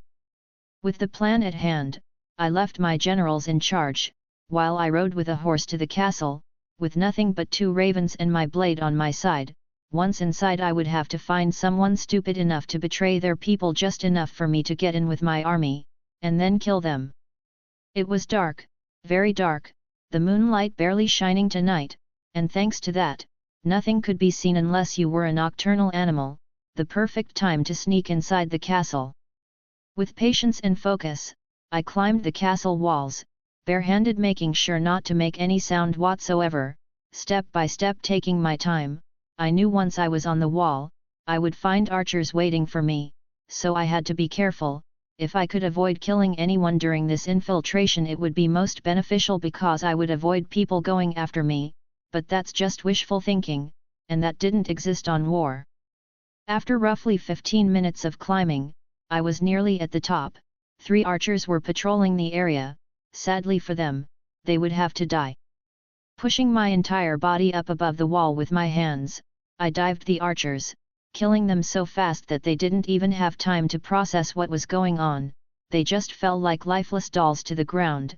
That was mercy, not that they deserve it, but killing them with a single swing of my blade was as merciful as I could be, and I didn't want to be merciful. Moving through the shadows, while using my ravens to locate every enemy within the area, I avoided every single soldier. If I had to take a guess, I would say the Magister would know someone infiltrated by morning because the new archers from the morning shift would find the ones I killed there, but by that moment, it would be already too late. Magister, poorly, the army is moving towards us, but considering their speed, they don't intend to attack. A voice caught my attention, no that I recognized, but the information was of importance to me. The young Westerosi must be planning to scare us with his massive numbers. The Magister laughed. Too bad our attempt to kill him and his family failed. It would have made our life easier. Now all I have to do is wait for Illyrio, and together we will crush this thorn in our sides. What a lucky surprise! I found the idiot who rules this city, and he admitted trying to kill me, and my family, and while right now there wasn't anything I wanted more than to torture him to the point where his sanity was forever lost, I had a mission, that in the long run would ensure my victory. If I killed him, his men would eventually overwhelm me, and I would die, and I am not ready to try and see if the God of Light will Edo Tensei my ass back to the living. I had enough of the gods for an entire lifetime, so I rather avoid situations where I would need him or them. So taking a deep breath, I moved forward with my plan, leaving the Magister behind. For now, just for now, he would live. After hours exploring and sneaking the city at night, I found the gates I was looking for, but the system used to open them proved to be complicated for myself. It was one of those gates you needed 2 men to open them, one in each corner to pull the levers, which was humanly impossible for me. I guess, so with this in mind, I modified my plan a bit. Knowing I would need help to open the gates, I set my sights to the only source of willing men inside this place that would even consider helping me. Mir's prison. But I wasn't going to jailbreak any criminal, I had to see their charges. Fortunately for me, the prison I infiltrated was mostly inhabited by petty criminals, so I took the first man I saw, and freed him for this shithole. His crime? Stealing food for his family. His sentence? Dying on the plaza for everyone to see. What did I offer him? A job with a good and stable income, and his freedom, if he helped me. It wasn't surprising when he cried while accepting my offer, but things went downhill from there. See, I would have stopped my prison break with him, but I can't turn away so many willing men that are absolutely not deserving of death and that also happen to be begging to help me take the Magister down, some just for a piece of bread, others for their freedom, some for a job. So, considering my long-term plans, I accepted. Besides, it's not like I was freeing rapers, killers, or something worse, no. For some reason, this prison had hundreds of so-called criminals, that had only committed petty crimes, and even though their crimes were at much deserving of a few months or years of jail, they were still sentenced to death. A tad harsh and sad for them, but just what I needed, people hating the current system and willing to support anyone for a chance of retribution. So by the end of the night, I had freed around 200 men while killing along the way around 50 guards. But a bunch of men without weapons were nothing but sacks of flesh begging to be cut, so we raided the prison, killing every guard, and stealing every weapon. In the end, I had 200 men, poorly equipped, but ready to die for a new era. The first thing I did once I was outside the prison was to order the men I had just liberated to move in groups around the city while hiding their presence the best they could. Their mission was simple: they would wait for me to rush at the gates to come out and cause a diversion, buying me as much time as possible. With that done, I sneaked back to the gates with 4 men following me through the shadows. Thank God the gates were conveniently somewhat close to the prison. Once we were there, all we could do was wait. My ravens would tell me when it was time to open the doors.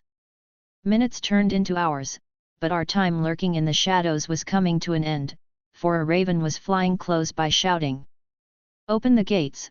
My raven cawed loudly, flying above the gate. Giving the signal, I jumped out of the shadows, killing 2 of the guards nearby the gate with a single swing as I rushed to the gate with my current helpers. As we approached the gate, more and more men started to pour into us, pushing us back, or at least they tried to. I kept swinging my blade, leaving a trail of bodies behind me. Soon enough, it was diversion time. The men I had freed from their prisons charged into battle, reclaiming their freedom, and buying me more than enough time to open the gates. My army was outside charging at full speed towards the open gates, a few minutes away of us. All I had to do was hold my ground for a minute, and I would win this. "Come on, fuckers!" I shouted as I started to slaughter any men getting close to the doors. My newly acquired friends were falling one by one, but they had completed their mission superbly, and I would honor their deaths with my blade. Chapter 67, Chapter 66. I smiled, pointing my sword towards Mir's army. "Let's go, fuckers!" I could hear my Khalasar galloping towards the gates, raising their swords while crying out with one voice. Hundreds of arrows whistle through the air. As I cut each and every single one of them, my hand lighted for a second, showing the runes of the left hand of God. I was pushing my body to react to hundreds of attacks. I could hear the cries of pain of my men as arrows hit them. I could also hear them tumble into the ground dead, one by one, but they needed more than that to stop my army, so I continued holding my ground. By this moment all the men I had freed, had either died or were down on the floor bleeding out. As for me, I was slashing at the men that approached the gates, the limited space of the gates helping me to fend them off. I wasn't unscathed, I had cuts all over my body, nothing serious, the 9% of them could be considered paper cuts at much. My mind and body were moving and acting in total sync, but I was fighting more than even I could chew, and little by little I was being pushed back. But unfortunately for Mir, it was already too late, as my Khalasar was already riding past me, slaughtering the men at the gates like dogs. Kill all those who oppose you. Don't show mercy! I shouted. For the great Khal! My blood rider chanted, jumping off his horse near me. Michael, allow us to take this city in your name, you had done enough. I looked at him for a moment considering his offer but decided to wave it off. I wanted to kill the Magister myself, and that I would do, no, not until the Magister is dead. I practically growled. Then I'll fight by your side. My blood rider smiled, rushing into battle. With a smile, I rush into the castle, cutting everyone that got in my way down with ruthless precision. Every time I swung my into the air, another Mir soldier would fall. By this point, my face was covered in their blood. My Dothraki besides me now, thoroughly crushing the army inside the castle walls, with no sign of slowing down at all. Magister Pomery POV. Someone had infiltrated and opened the gates. We were doomed, we would die, all of us. We didn't have enough men to fend off 80,000 men. That man would kill me. He knew about my attempt to kill his family. He was sure to make my last moments as painful as possible. I wasn't going to give him that chance, not in a lifetime. If I were to die, it would be on my own terms. I would go under my own rules. Poison, I would kill myself and steal him the pleasure of torturing me.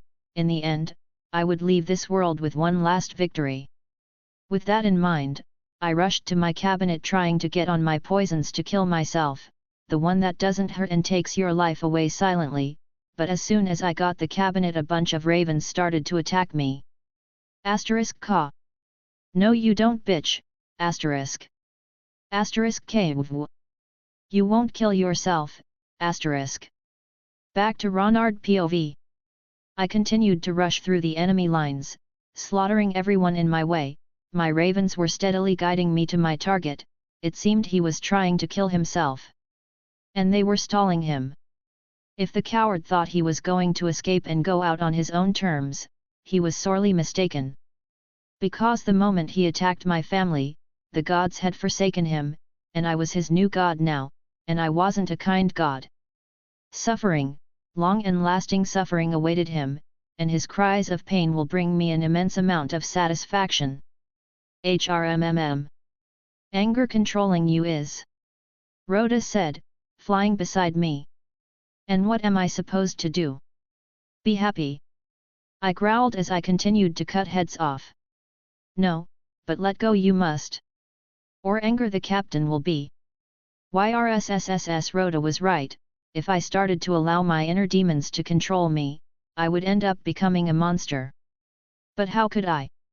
I knew he was right, yet all I could feel was rage when I thought of that man. I hated the desire of hearing him scream in suffering, yet it was all I could think of. How could I just forget what he tried to do?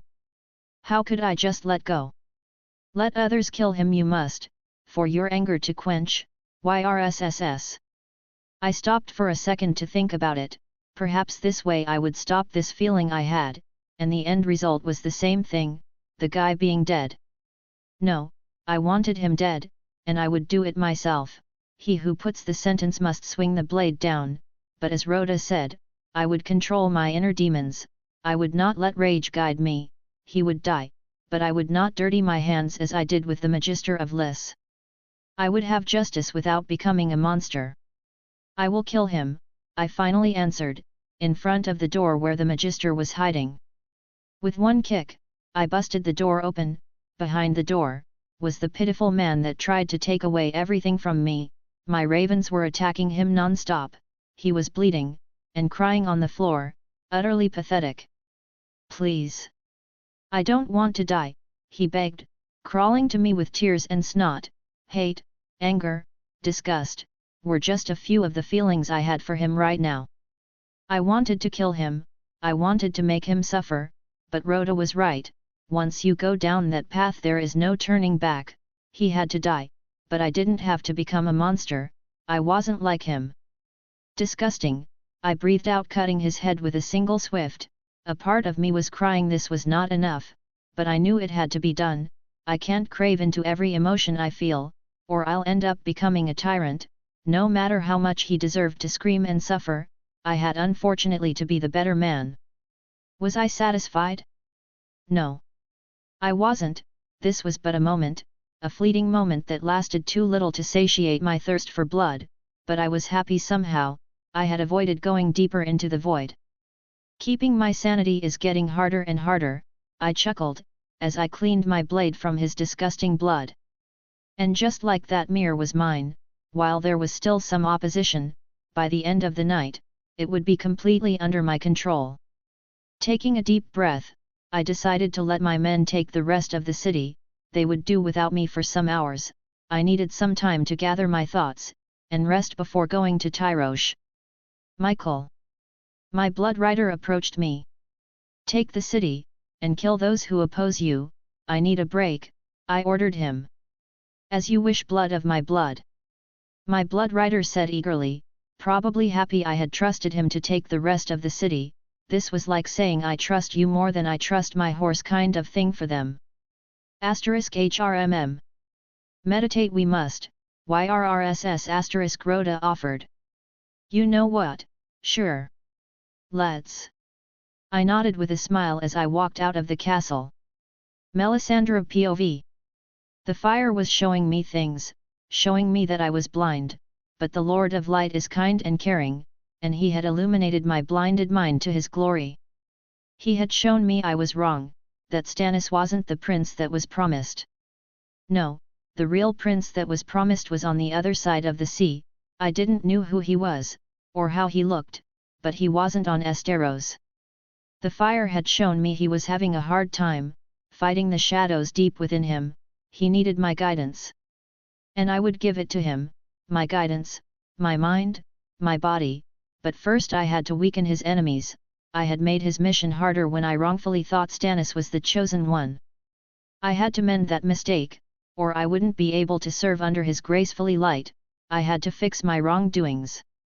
"I shall be yours soon, my prince," I promised to the fire, as I started to plan Stannis' downfall. Chapter 68, Chapter 67. I woke up early the next morning just to confirm what I knew. My army had taken over Mir, another victory I had lost during this siege, around 1,000 men, not really a great loss but still affected me in the long run. Mir took apparently quite a while to subdue, for some of its people, like the nobles, didn't want to bend their knee or surrender, resulting on the street of Mir being fully covered with lifeless bodies that were starting to rot out. As for me, I did feel a bit better after delegating some of my weight to others, even if it was just for a short amount of time. It took a great deal of stress off my shoulders. Maybe it was time to stop thinking I had to do everything myself, because I didn't have to. I was a king and kings delegate tasks, reason why they have a fucking small council. Taking a deep breath, I went out of the castle I had picked to slept in, trying hard not to breathe the air of the city. Thousands died, and the streets smelled like shit, literal shit. "Michael, this city is yours to Tuli, part of your herd," my blood rider said with a smile. "No one will oppose you here, blood of my blood." I smiled at him, not really sure how to react. Thanks, and then it occurred to me, it was time to delegate, have the streets clean, and the bodies burn outside the city, no slaves. "As you wish, blood of my blood," the man nodded, taking his mission and his men to complete it. One thing off my things to do, now to see how things were going on Tyrosh, I did send 2 Krakens to stir the soup there a few days ago. I also had figure how to deal with Illyrio. He deliberately tried to kill me, which by itself I couldn't care less, but the fact he had aimed for my wife and kids was unforgivable, and while I wanted to boil him alive, I would be the better and bigger man and will not let my anger control me. He would still die, but in a less horrific manner, hanged perhaps, or decapitated. Maybe Kraken food, he seems like a good snack for some massive water creatures. All of those are fast ways to die, and can't be considered torture purse. Rhoda! I shouted, a few seconds after the raven landed on my shoulder. HRMMM, Rhoda tilted his head in confusion, wondering what I wanted. Go to Tyrosh and get me an update in their situation, I ordered my feathery friend, who took off to Tyrosh as soon as he was told. All right, 2 things out of my to-do list, I'm crushing it this morning. Daenerys POV.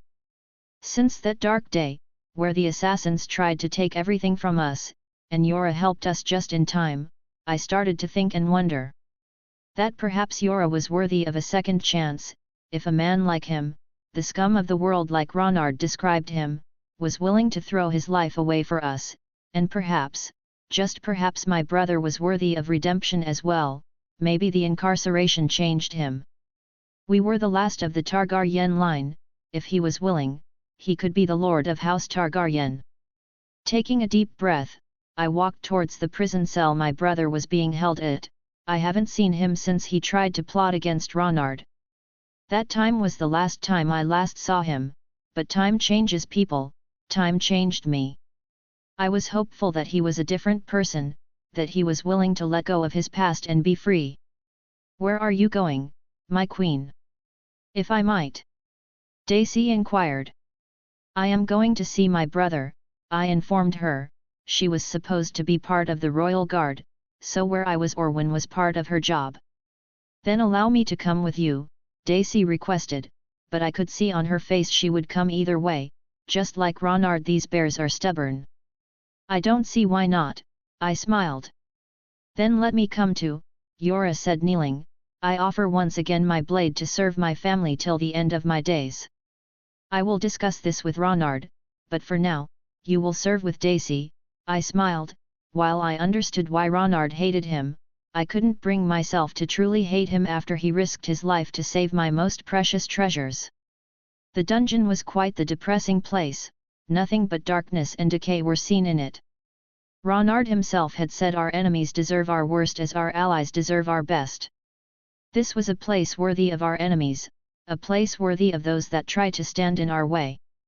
My brother's cell was in the deepest corner of this dark hole, where the rats and other vermins roamed free. As I walked, I remembered how everything was when I met Ronard. I was a scared little girl, with nothing but the hope of going home. Viserys was cruel, and demeaning, treating me like a tool for his game, and like a dream, Ronard saved me from my nightmare. Here we are, my queen, Dacey said, pointing to my brother. Viserys, I breathed out, looking at him. He was skinnier than I remembered, wearing common rags that were full of dirt. His once silvered-colored hair was brown from all the dirt and other substances in his cell.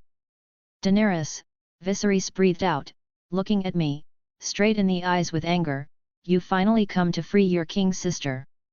The only king I know of is Ronard, and I'm his queen, I practically hissed at him. It seems you have forgotten about the dragon, Viserys chuckled, so what are you doing here? I wanted to offer you a chance, forget the crown, step aside, and join us, I offered. Why would I step aside from what's rightfully mine, especially when I have you right where I want you? Viserys smiled, looking at Yora with a triumphant expression. Has imprisonment destroyed your mind, brother? I inquired, raising an eyebrow with doubt. He was in a dungeon, what game was he playing? You'll see soon, Viserys smiled like he always did when he was about to hit me, and punish me for talking back to him.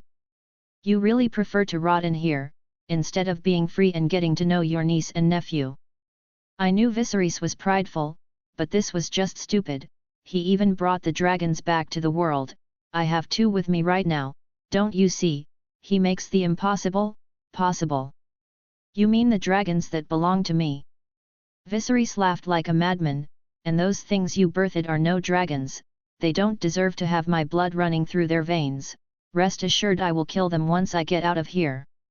How foolish I was, to think I thought there was something I could save from Viserys. Not all people are worthy of redemption, some are deserving of the worst this world can give. You dare to threaten my babies? I stared at him with cold, emotionless eyes. You have grown stupid in this place. Have I? Viserys laughed. Dear sister, once again, you woke up the dragon. With a sadistic smile, he turned his gaze to Yora and said, Yora, kill them. I turned to Yora to see he wasn't moving at all. He looked at me as if waiting for my command.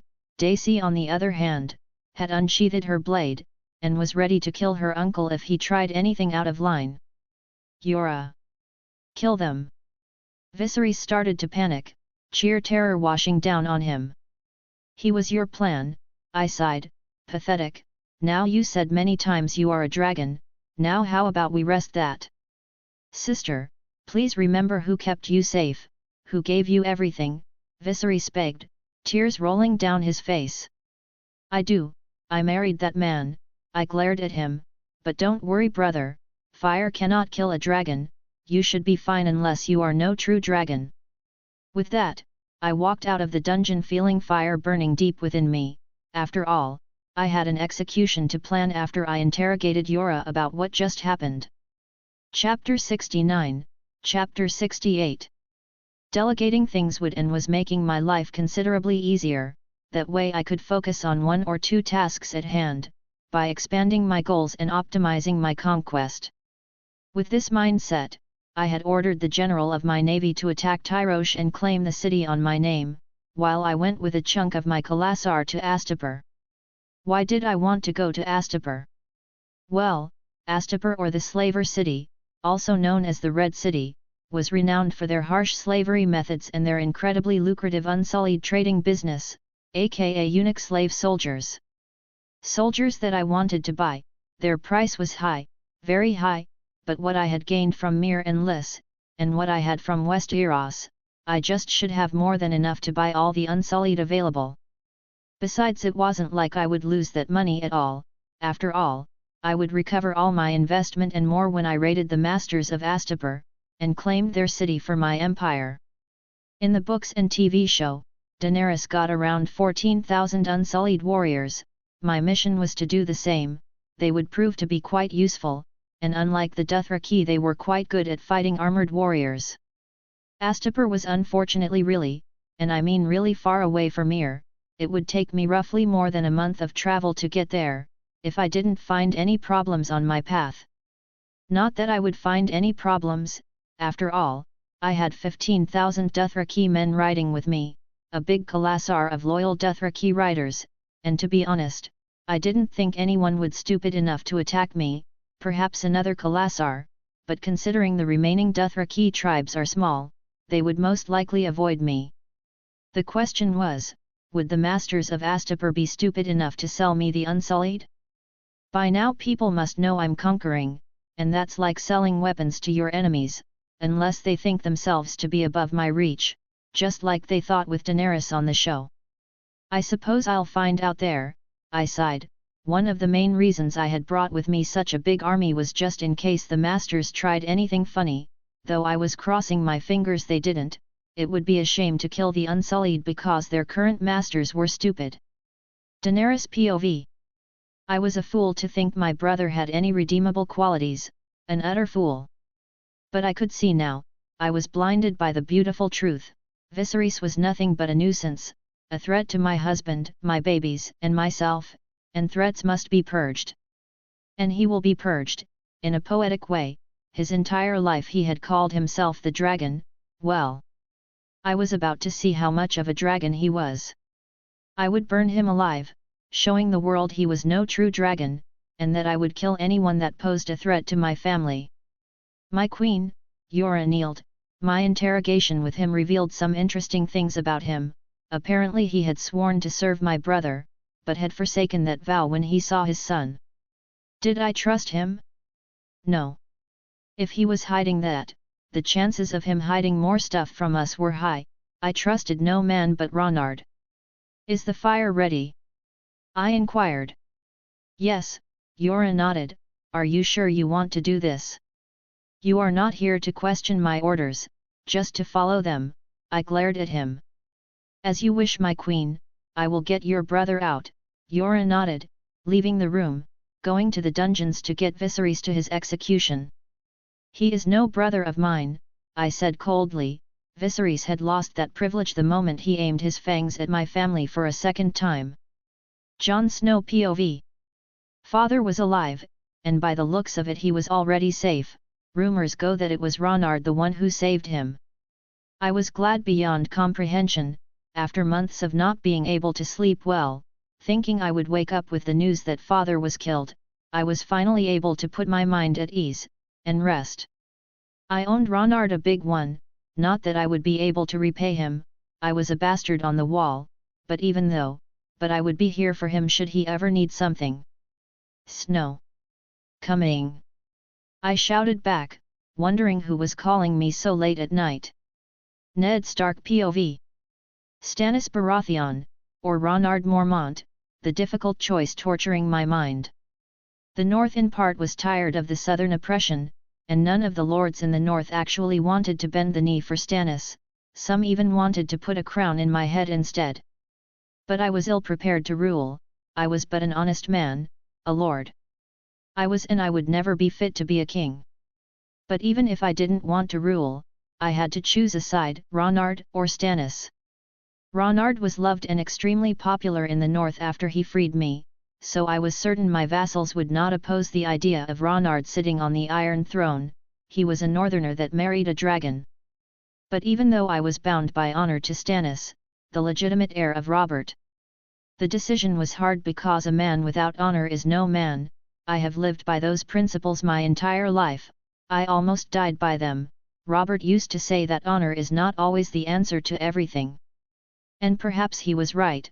Stannis was a good soldier, and great commander, but would perhaps make an ever worse king than Robert himself. I knew what I had to do. I once raised my banners for my family almost 2 decades ago, forsaking my honor and vows, as I fought the Targaryen for their crimes. It was time to do it again. I had an honor debt to both Stannis and Ronard in different ways, and while the choice was hard, I had chosen my side. Ronard. I would help the young bear to win this war. Perhaps all this wretched kingdom needed was a northerner to straighten things up. Call the banners, Robb, we are going home, I told my son, who while confused nodded and left my tent to carry out with his mission. But to ensure our families were always allies, I needed to bound us together by blood. Robb was 17, and Dacey Mormont was 22, if they married our families would be forever bound by blood. I just hope he accepts, I sighed. Doran Martell POV. War had erupted on the 7 kingdoms, and so far only my house and house were out of the game. Not for long, like a coiled cobra under the grass I would wait for the right moment to strike and get revenge for what the Lannisters had done to our family. Oberyn was eager to strike, always so impatient. What he didn't see is that we needed to wait for our allies, Ronard and Daenerys, to come. With their support we would advance towards the Lannisters. Until then, we had to play safe, for the sun always comes back. Euron Greyjoy POV. I had lost my one secret weapon, to a bunch of birds? How was this even possible? One of them had a leather jacket and an eye patch. Something was out of place, but I had no time to figure out what. Without that horn there was little to no chance for me to win this fucking war. So with that in mind, I now had to go and dig a new fucking one in Old Valyria. We are going to Essos, I muttered, ordering my mute men to start preparing the ships. Catelyn Stark POV. Ned has gone crazy. He wanted to bend the knee for Ronard, he wanted help that little no one to get the crown, and not only that but marry our son to his family. I won't allow this, Ned. I cried out angry. Good, because I don't need your approval, Cat, Ned growled back, I'm tired of your paranoia. Ronard is not who you think it is, nor was Jon. You see others that you think are below you as trash, and I'm done, Cat. I'm doing what's best for the North and it's final. Ned has never talked to me like that, so harshly, so cold. Even from afar he was destroying everything, even from afar Ronard was destroying our family. Chapter 70, Chapter 69. Astapor was right ahead, a few miles away from me. After a month of travel I had finally gotten close to the slaver city. I was both excited and a bit nervous, because the chances of them reacting poorly to my presence were high, very high. I knew that if a conqueror came to my house trying to buy shit I would probably try to kill him. But that was me, and as I proved so far, everyone seems to be a prideful idiot in this world, thinking that they cannot be killed, or some shit along those lines. But for once I hoped they were dumb, and considered me an idiot, so that I could buy their army and crush them. The city entrance was pretty underwhelming, pretty shit to be honest. It looked like they didn't care for appearances at all. That's the entrance to Astapor, Michael, one of my KO pointed out. Even from afar I could see the old crumbling statue portraying the Astapori harpy atop the harbour gate, noticing nobody has given the poor statue some kind of maintenance in decades. I see, I nodded. The city walls were old and decaying, everything was as if breaking down anytime soon. How the fuck people that should make a lot of money selling slaves have their city in such a bad state? Taking a deep breath, I continued to descend the hill to Astapor, hoping the city was more welcoming inside, otherwise I wasn't sure if I wanted to keep that shit on my name.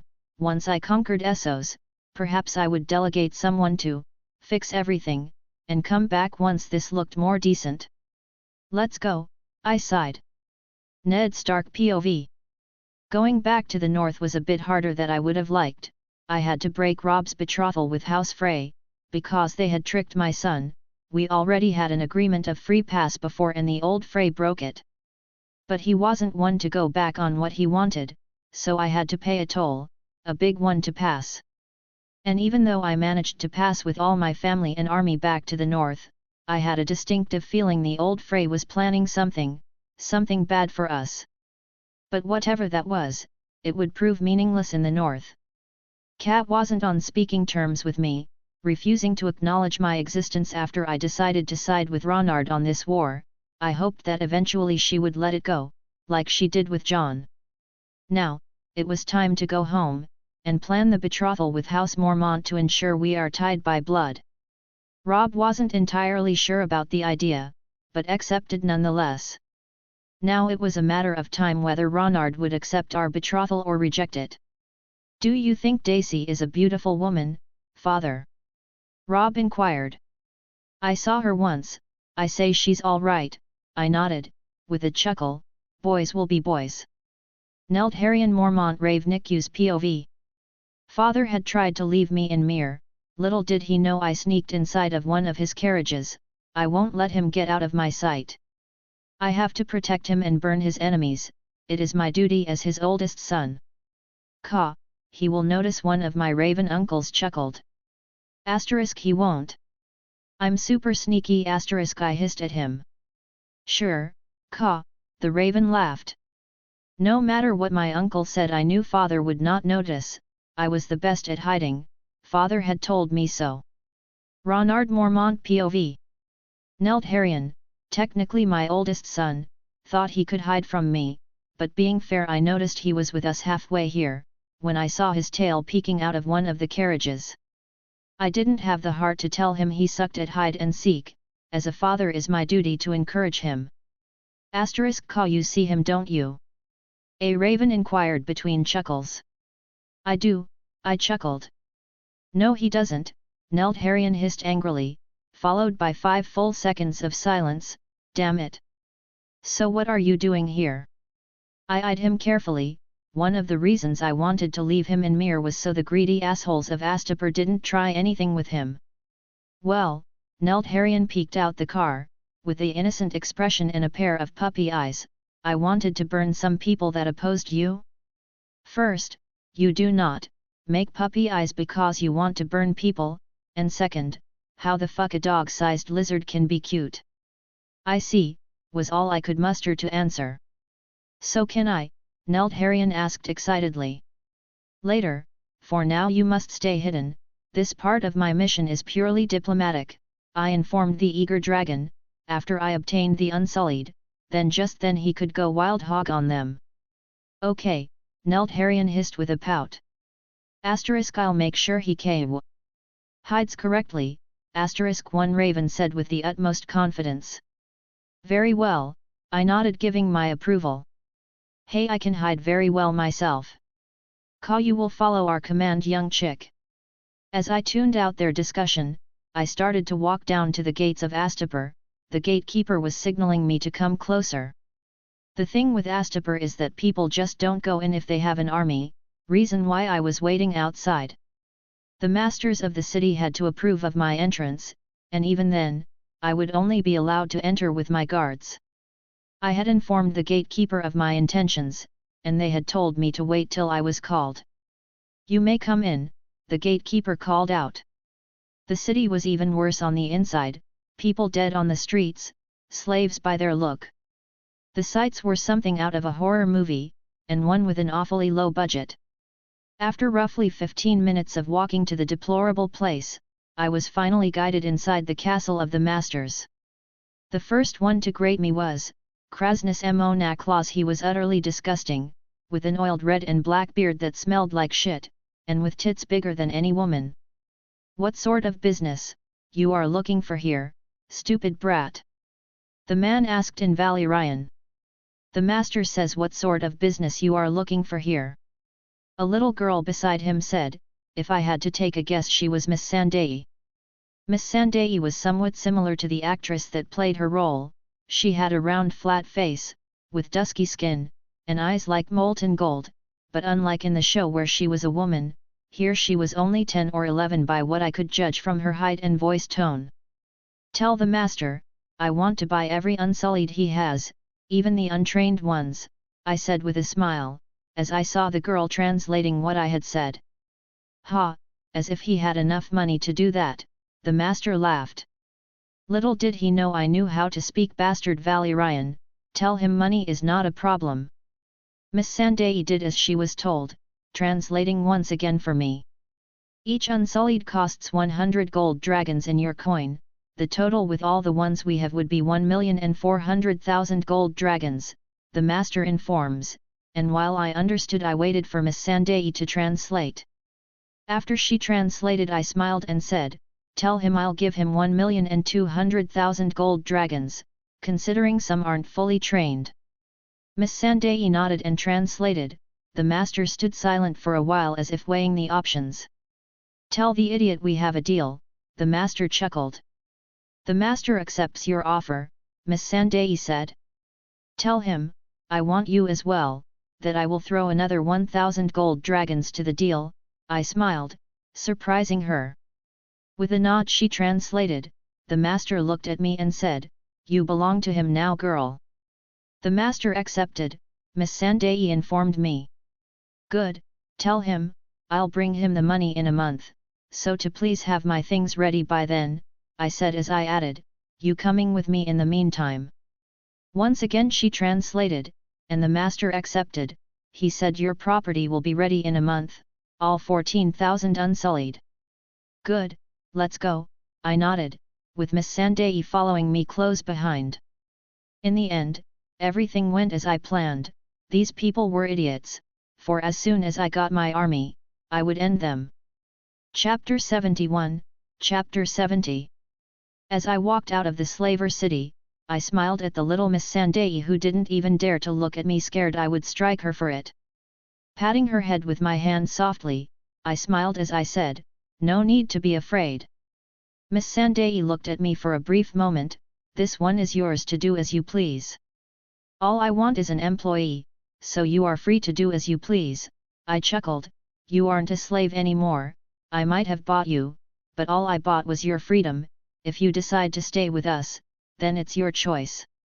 Miss Sandai looked at me for a second, confused with what I was telling her. This one is grateful, but this one wants to help you, this one belongs to you. Oh great, it will take some time to make her understand that I am not tricking her, as you wish. By the way, what is your name? I had to ask. While I knew her name, it would save me future questions if I asked her now. This one is named Miss Sandai, Miss Sandai answered, with an emotionless face, showing full. Deciding I would deal with that later, or even better let Daenerys deal with that later, I rode with Miss Sandai to my camp close to Astapor. I had to send a raven to Liss so that I could allocate the funds for this siege in Astapor. It's not like I had the 1,200,000 gold dragons in my pockets at all times. Once I had the gold dragons in my hands, Astapor would fall, and both poetically and ironic their own product would be their downfall.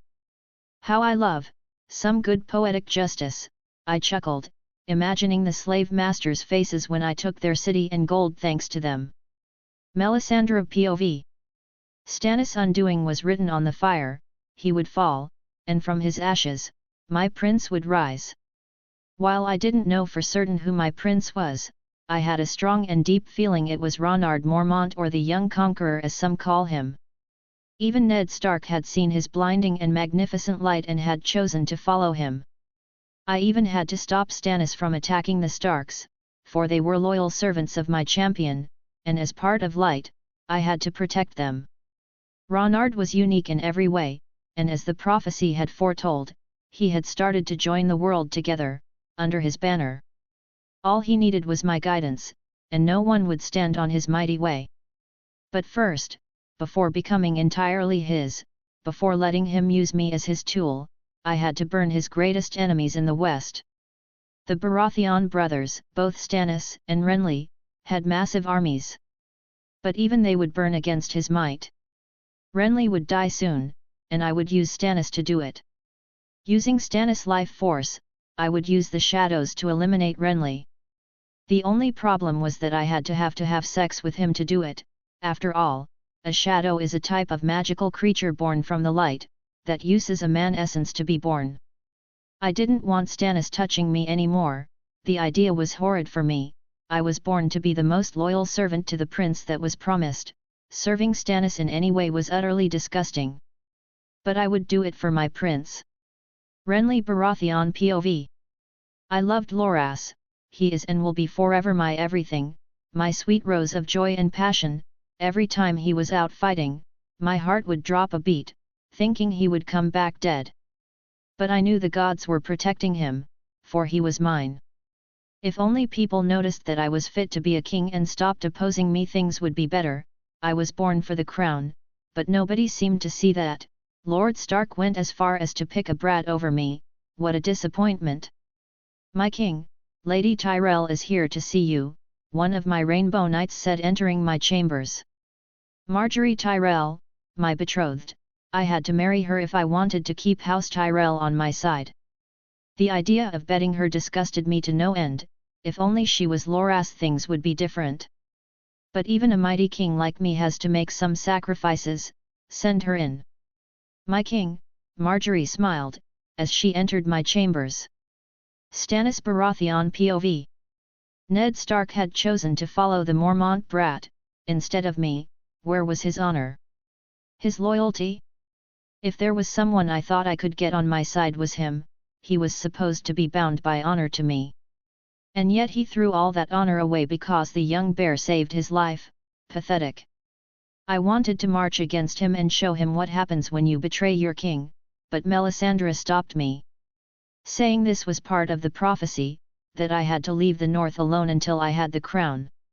As the champion of light, I had to respect the prophecies, I had to respect what Melisandre said, so for now, the Starks would live. Maege Mormont POV. Unexpected things had come since Ronard was born, but none compared to what had happened a week ago. Not only the Starks were pledging their loyalty to Ronard, acknowledging him as their king, but they also wanted to unite our families with blood by marrying their heir Robb Stark to my daughter Dacey Mormont.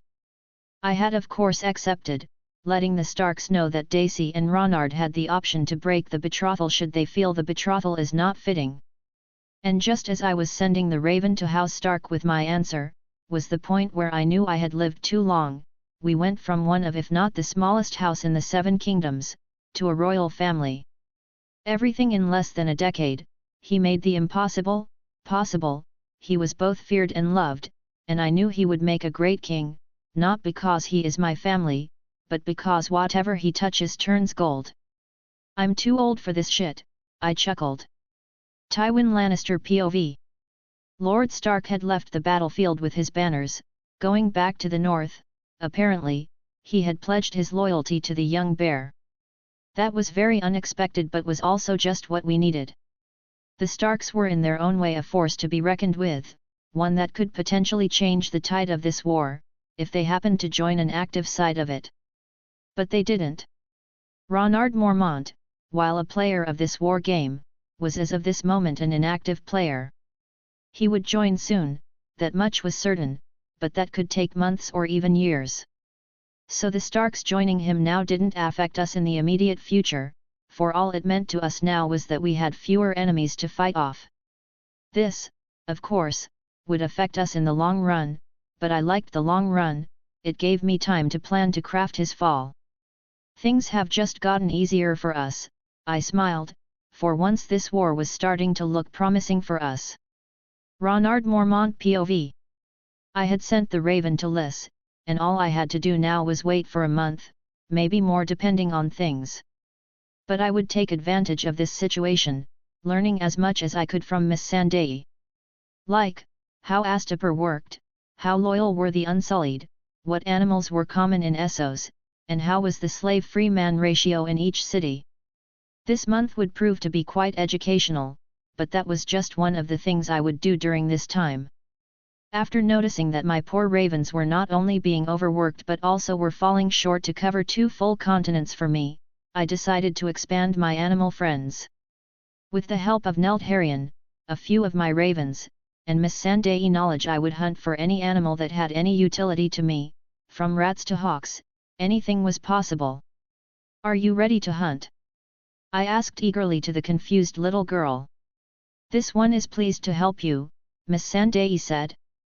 She seems off, Nelt Haran hissed, scaring her. I had forgotten entirely that she had yet to see him. A dragon. Miss Sandai was scared and fascinated. Asterisk and dumb, what else can I be? A mutant gecko, asterisk, Nelt Haran hissed with a lot of sass. Yes, a dragon, or mutant gecko, your pick, I chuckled. Hey, a mutant gecko hissed in the background. Chapter 72, Chapter 71. 1 month later. The money I needed was finally here, 1,200,000 gold dragons.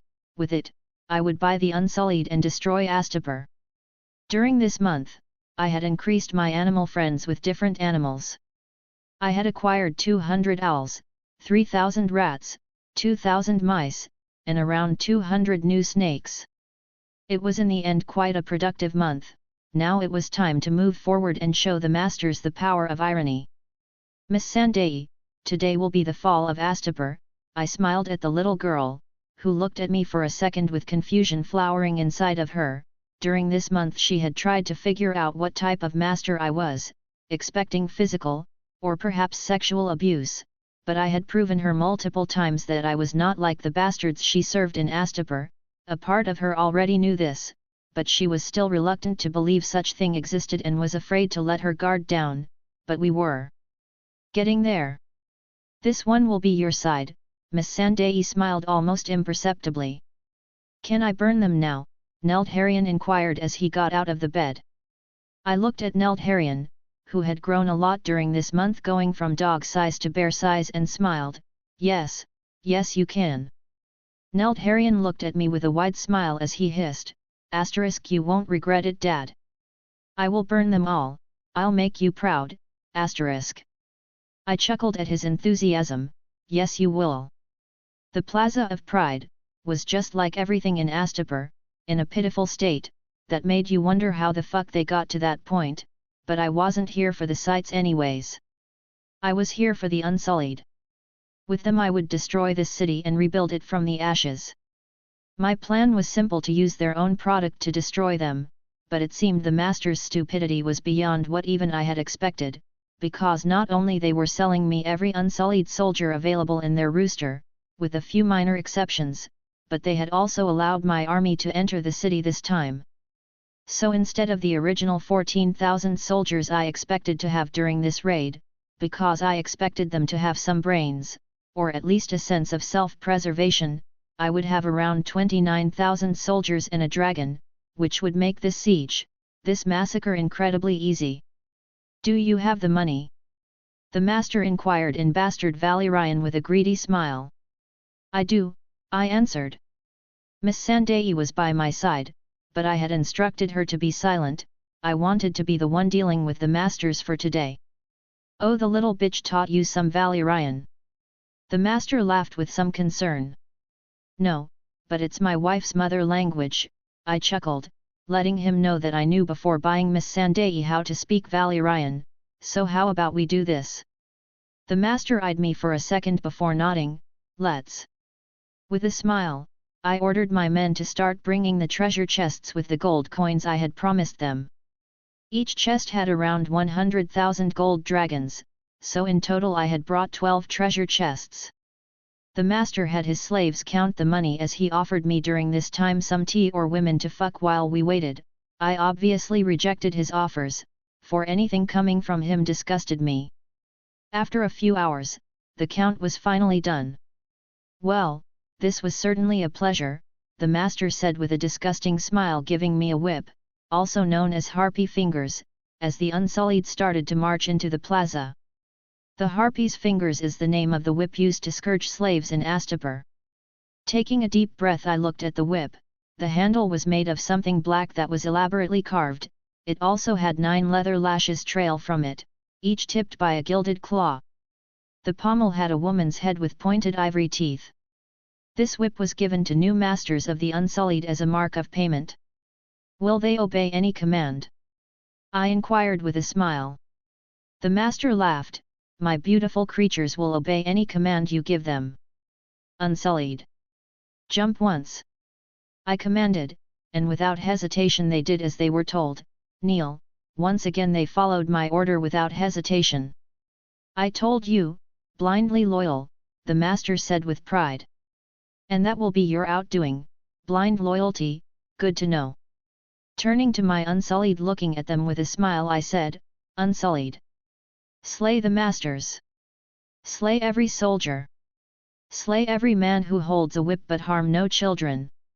And strike off the chains of every soldier. Once again without hesitation the Unsullied did as they were told, and started to slay the masters in the plaza. The master looked at me with panic as he shouted to the Unsullied while pointing at me, I am your master. Kill him. Kill him. I smiled, holding the whip close to his face. Not anymore. With that said and done, I decided to make things even more poetic by whipping the master to his grave, as my newly acquired Unsullied battalion alongside my Khalasar started to take over the city. Time to burn, Nelt Haran hissed, flying above the city. Good heavens, I had instructed him to only burn the masters. Sir Bari Stan sell me POV. Joffrey had dismissed me from the King's Guard, saying I was too old to be serving as a knight, but that wasn't the real reason behind my discharge.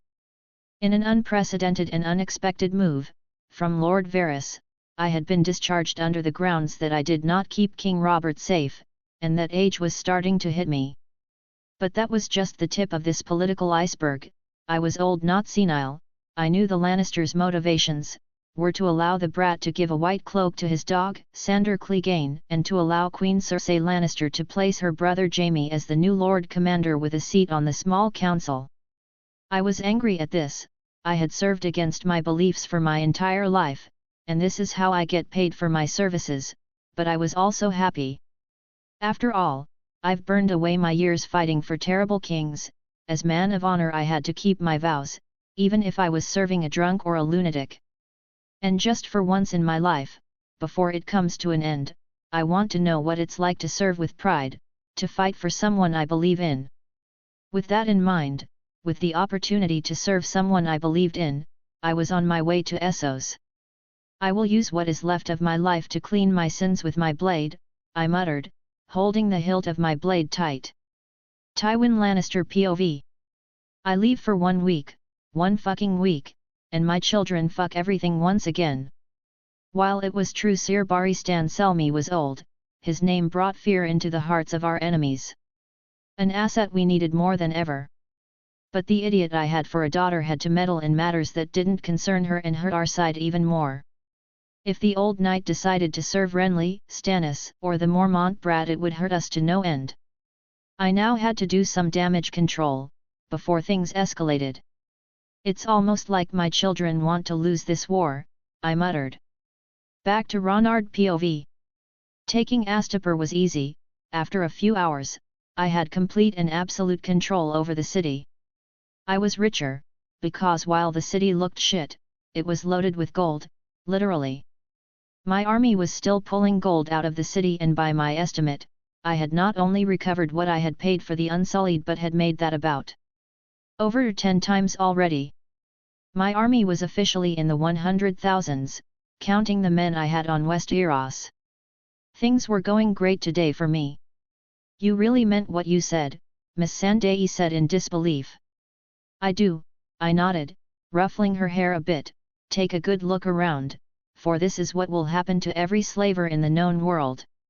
Miss Sandai stood silent for a second, seeing the dead masters on the streets, before she turned her gaze to me with a smile. You said that it was this one choice if this one wanted to serve you or not. Well, this one wants to. This one want to serve the breaker of chains, the father of dragons, the Cull of the West. This one want to serve you. Holy moly, I stole Daenerys mojo, and I'll be glad to have you under my wings.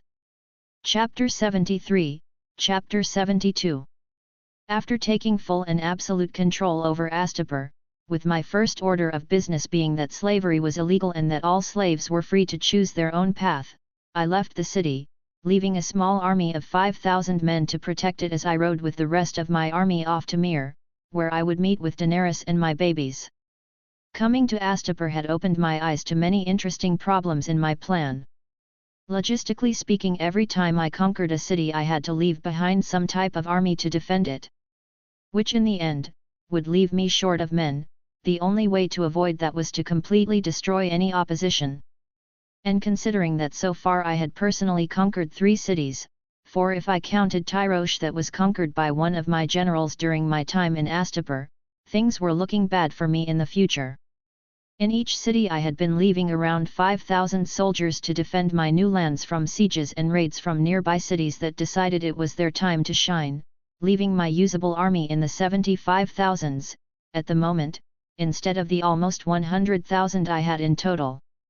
While 75,000 men were indeed a big army, at the pace I was dwindling my own numbers for logistical reasons I would end up with almost none. Mir, 5,000 men. Liss, 5,000 men. Tyrosh, 5,000 men. Astapor, 5,000 men. In total I had 20,000 men out of my hands, but now that I had noticed this problem, those numbers could and would be improved. For example, the islands didn't need that many men to protect them, the Krakens were all the defenses they needed, so I could lower the numbers on those to 1,000 men each island and it would be more than enough. Now, the earthbound cities needed the soldiers I had on them, mostly to avoid putting me in a situation where I had to conquer a city twice, so as now the only way to shorten the amount of men I had off my hands was by taking some from the islands. Is there anything this one can do for you? Miss Sandai offered. Not for now, I chuckled. By the way, you can refer to yourself with I, you know, instead of this one. This. I was taught I wasn't a person but an object. It's hard. Miss Sandai smiled at me, as she tried to speak normally, struggling a lot to do it. Then that is my mission for you, I smiled, ruffling her hair. From now on, I want you to focus on erasing that idea off your head. I understand, I will do my best, Miss Sandai smiled. I turned to her with a smirk on my face. I don't want you to try. Trying means failure is possible, I want you to do it, to succeed. Miss Sandai looked at me for a brief moment, still probably questioning why was I doing all of this, before she nodded. I will do it. Atta girl, I chuckled. Daenerys POV, 1 month prior. The public execution for Viserys started. My brother begged me to forgive him. But I had lost all the empathy I had for him a long time ago, and he killed the ashes when he threatened my children. By fire we forged our path, and by fire he would die. Dany, please. I beg you. Don't do this. I'm your brother. Your king. Please, I'm sorry. Viserys cried, snot falling down his nose. You are no brother of mine, you are no king of mine, you are nothing, I said with a cold tone, and in cue both Crow and Rhaegal flew out of their rooms, scaring Viserys. Dany, please. Viserys cried out once again, for everyone to see. Dracarys. Soon after those words left my mouth, both Crow and Rhaegal set my brother to flames. His screams of pain lasted about 3 seconds, before he was turned to ashes, showing the world he was no dragon, for flames can't hurt a dragon. Be this a reminder, that I will do anything to protect my family, I said as I walked out of the execution area with Crow and Rhaegal, leaving behind turmoil of emotions in the crowd. Some cheered for me, mostly the Ironborn, some feared me, and others respected me. People will forever remember this, Dacey said with a concerned tone. Good, let it be a reminder that there isn't someone I wouldn't kill to protect my husband and children. Daenerys POV, now. Ronard has conquered Astapor, and along the way had increased our numbers with 14,000 unsullied warriors. In his absence Tyrosh had fallen under the might of our navy, and our sweet little bundles of joy had grown so much. Gerald was so big now, and was crawling like a little monkey everywhere, never getting tired, always looking to play, unlike Alyssa, who was her twin total opposite, calm and well-behaved, sleeping almost all the time, but even with her calm attitude I would find Gerald corrupting his sister to do crazy baby stuff, like I would find Alyssa forcing Gerald to take a nap. Every day I would get a new surprise, a new reason to smile with them, but also a reason to be sad. I was sad Ronard was missing all of this, I knew and understood why, but it was still sad. Don't be sad my queen, Dacey said, reading my face like a book. The king is coming in a month to Mir, you'll see him there and so will the little cubs. I just wish we could be together at all times, I smiled. Once this war ends, I'm sure that wish will come true, Dacey smiled. Illyrio Mopedus POV. Mir had fallen, and so did Astapor, and I was sure by this point that monster knew I had a hand in his assassination attempt. If I didn't do something I would die. He had an army few could hope to match, 3 dragons that one day would grow to be beasts of unparalleled power and the money to fund all that. But I had something he didn't. Experience, decades of experience. I knew I wasn't enough to kill him, but with the help of Bravus, he was as good as dead. This plan you have is too expensive, if it fails, we can't do it again, the representative of the Iron Bank commented, and he was right. My plan to kill Ronard and his army was expensive, and it would put me on a crippling debt with the Iron Bank, but as long as Ronard existed, the young Griff would never get the crown. Don't worry, I only need 1 shot, and all that brat built will fall like a house of cards, I smiled. Peter Baelish POV. Things weren't going quite as planned, a small player became the most prominent player overnight. I had lost my position as the master of coin. The despicable Ned Stark had survived, closing any possible relationships for me with the Starks. After all, I did sell him out. But with time I would turn this to my favor. If the bear ended up winning, I was sure with the right preparation I could manipulate the young bear to my favor. I just had to find what made the young bear tick. Lord Baelish, Varys said, entering my establishment. Varys, to what do I owe this pleasure? I inquired sarcastically. Save the lies for the court, now how about we talk about Jon Aerys? Varys smiled, taking a seat.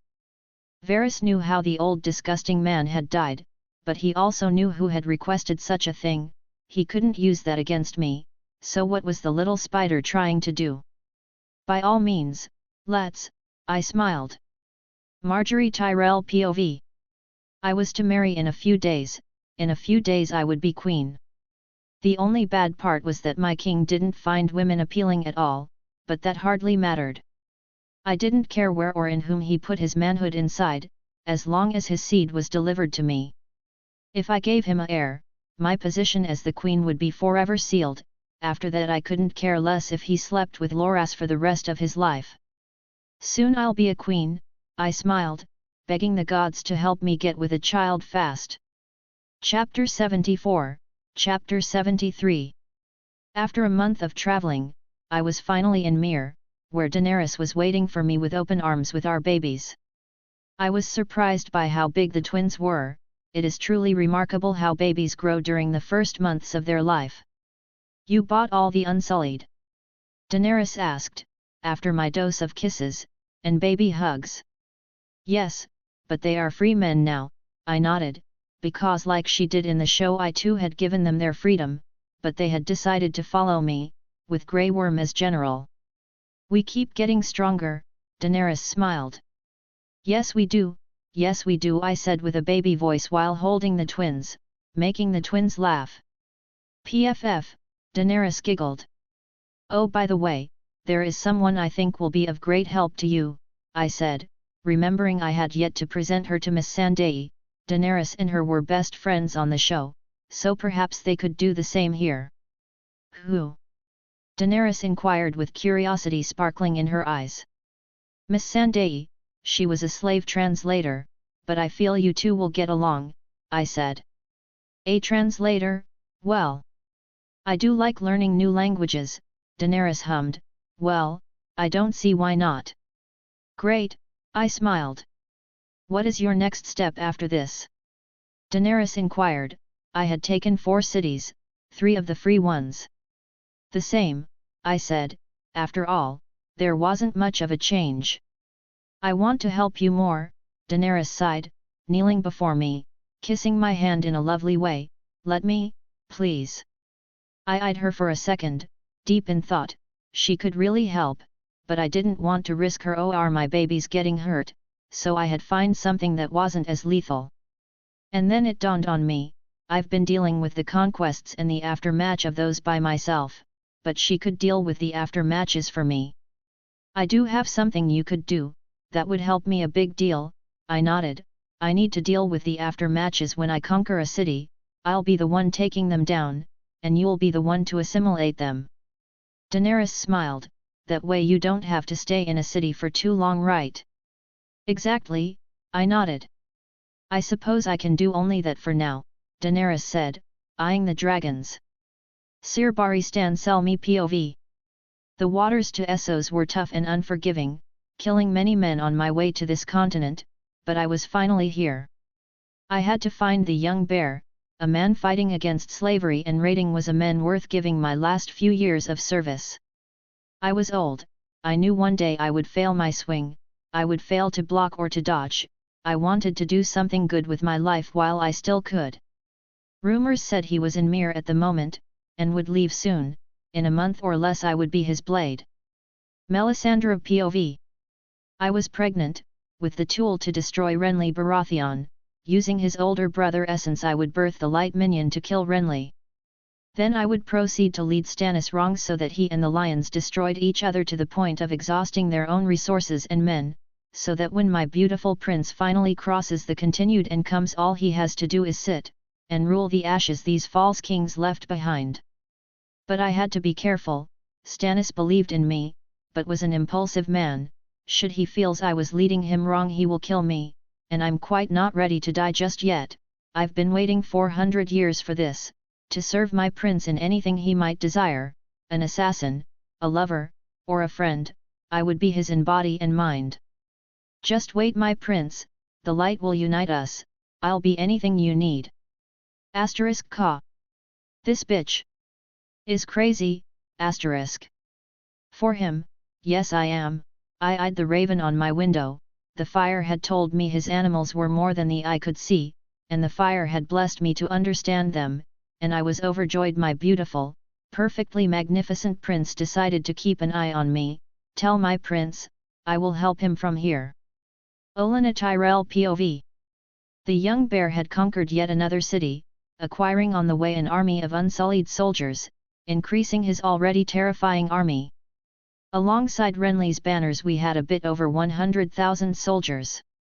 People would tremble before our army, that's what I would say, if I didn't know better. We had nothing but flowers going to war, men with no experience, with no idea how to hold a sword, wearing fancy armors. A soldier is only as good as his knowledge of the battlefield, reason why we were losing this war so bad. The idiot of my son had the worst case of tunnel vision possible. Hiring and drafting any men he could to war was like giving blind monkeys knives and letting them loose in the battlefield, but at least the monkeys would win more. My son thought numbers won wars, which was the most idiotic thought any man could have. Maybe I drank too much with him on my belly. Experience wins wars, knowledge wins wars. Otherwise you might as well throw babies into the battlefield and expect them to win because they outnumber the enemy. We had nothing useful, but the young bear had savages that had learned to kill just to eat, soldiers that were trained since they were nothing but toddlers to be the pinnacle of discipline, northerners that had to adapt to harsh conditions to survive, and the best navy in Westeros. Compared to that, I had to be realistic, we had no chance. Illyrio Mopedus POV. The Alchemist Guild would give the tool to destroy the Bear of Essos, the so-called Kull of the West. 2 tons of wildfire, to destroy him and his army. This of course would be expensive and truly hard to accomplish, but I knew where he would eventually be. At one point he would come to Pentos, and I would burn the city with him. You won't see it coming, monster, I laughed. Asterisk yes he will, you idiot, you are the one that won't see us the Raven Knights when we take you down. Asterisk. What an annoying bird, I muttered, wondering why all of the sudden there were so many ravens on Pentos. Euron Greyjoy POV. Since, some, ravens had stolen my dragon horn, I had sailed back Old Valyria with one thing in mind, well to avoid the fucking usurper, and get my horn. I was fearless not stupid, with 1,000 men I had no chance of winning, he would have my head on his wall in less than an hour. But no one knew these waters like me, so avoiding him and getting the horn would be like fucking a nice pussy or killing a man, easy. 3 more days, and we'll get to Valyria, boys.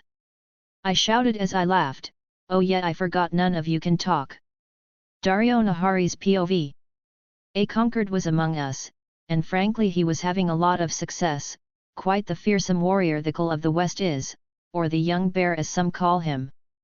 With an army of 100,000 soldiers, and his apparent strategic genius, I doubted he would have much opposition during his mission, and while many hated him, I didn't, because thanks to the threat he represented we got quite the juicy contract with Yunkai. But that only meant I would have to kill him, and to be honest, if the rumors of his prowess in battle are half true, I'm more fucked than a new whore in a brothel. Ha! I suppose things are getting interesting regardless, I laughed. Grey Worm POV. Our owner. No, our king was a powerful man, a warrior of unparalleled strength and discipline, that danced on the battlefield like no one else. He was strong, someone worth fearing. But he was also kind like no one else. He broke our chains, he killed our jailers, he gave us something we had lost, years ago. Hope. Hope for a better tomorrow, hope for a better life, and for that, he would have our undying loyalty, for the Unsullied would follow him to hell and back if needed. Chapter 75, Chapter 74. Before leaving for my next conquest on the list, I was informed by my ravens of a few things. 1. Sir Barry Stan Selmy was coming this way to pledge himself to me. 2. Illyrio was baking quite the diabolical plan, with an idea that might just work if he plays his cards right. He had commissioned a literal ton of wildfire to destroy me and my army, with the help of bravos. 3. Melisandre knew I was the champion of her god, and for some reason probably related to her that she now could talk with my animals, and promised me she would kill Renly. And 4. Ned Stark and the entire North had pledged themselves to me.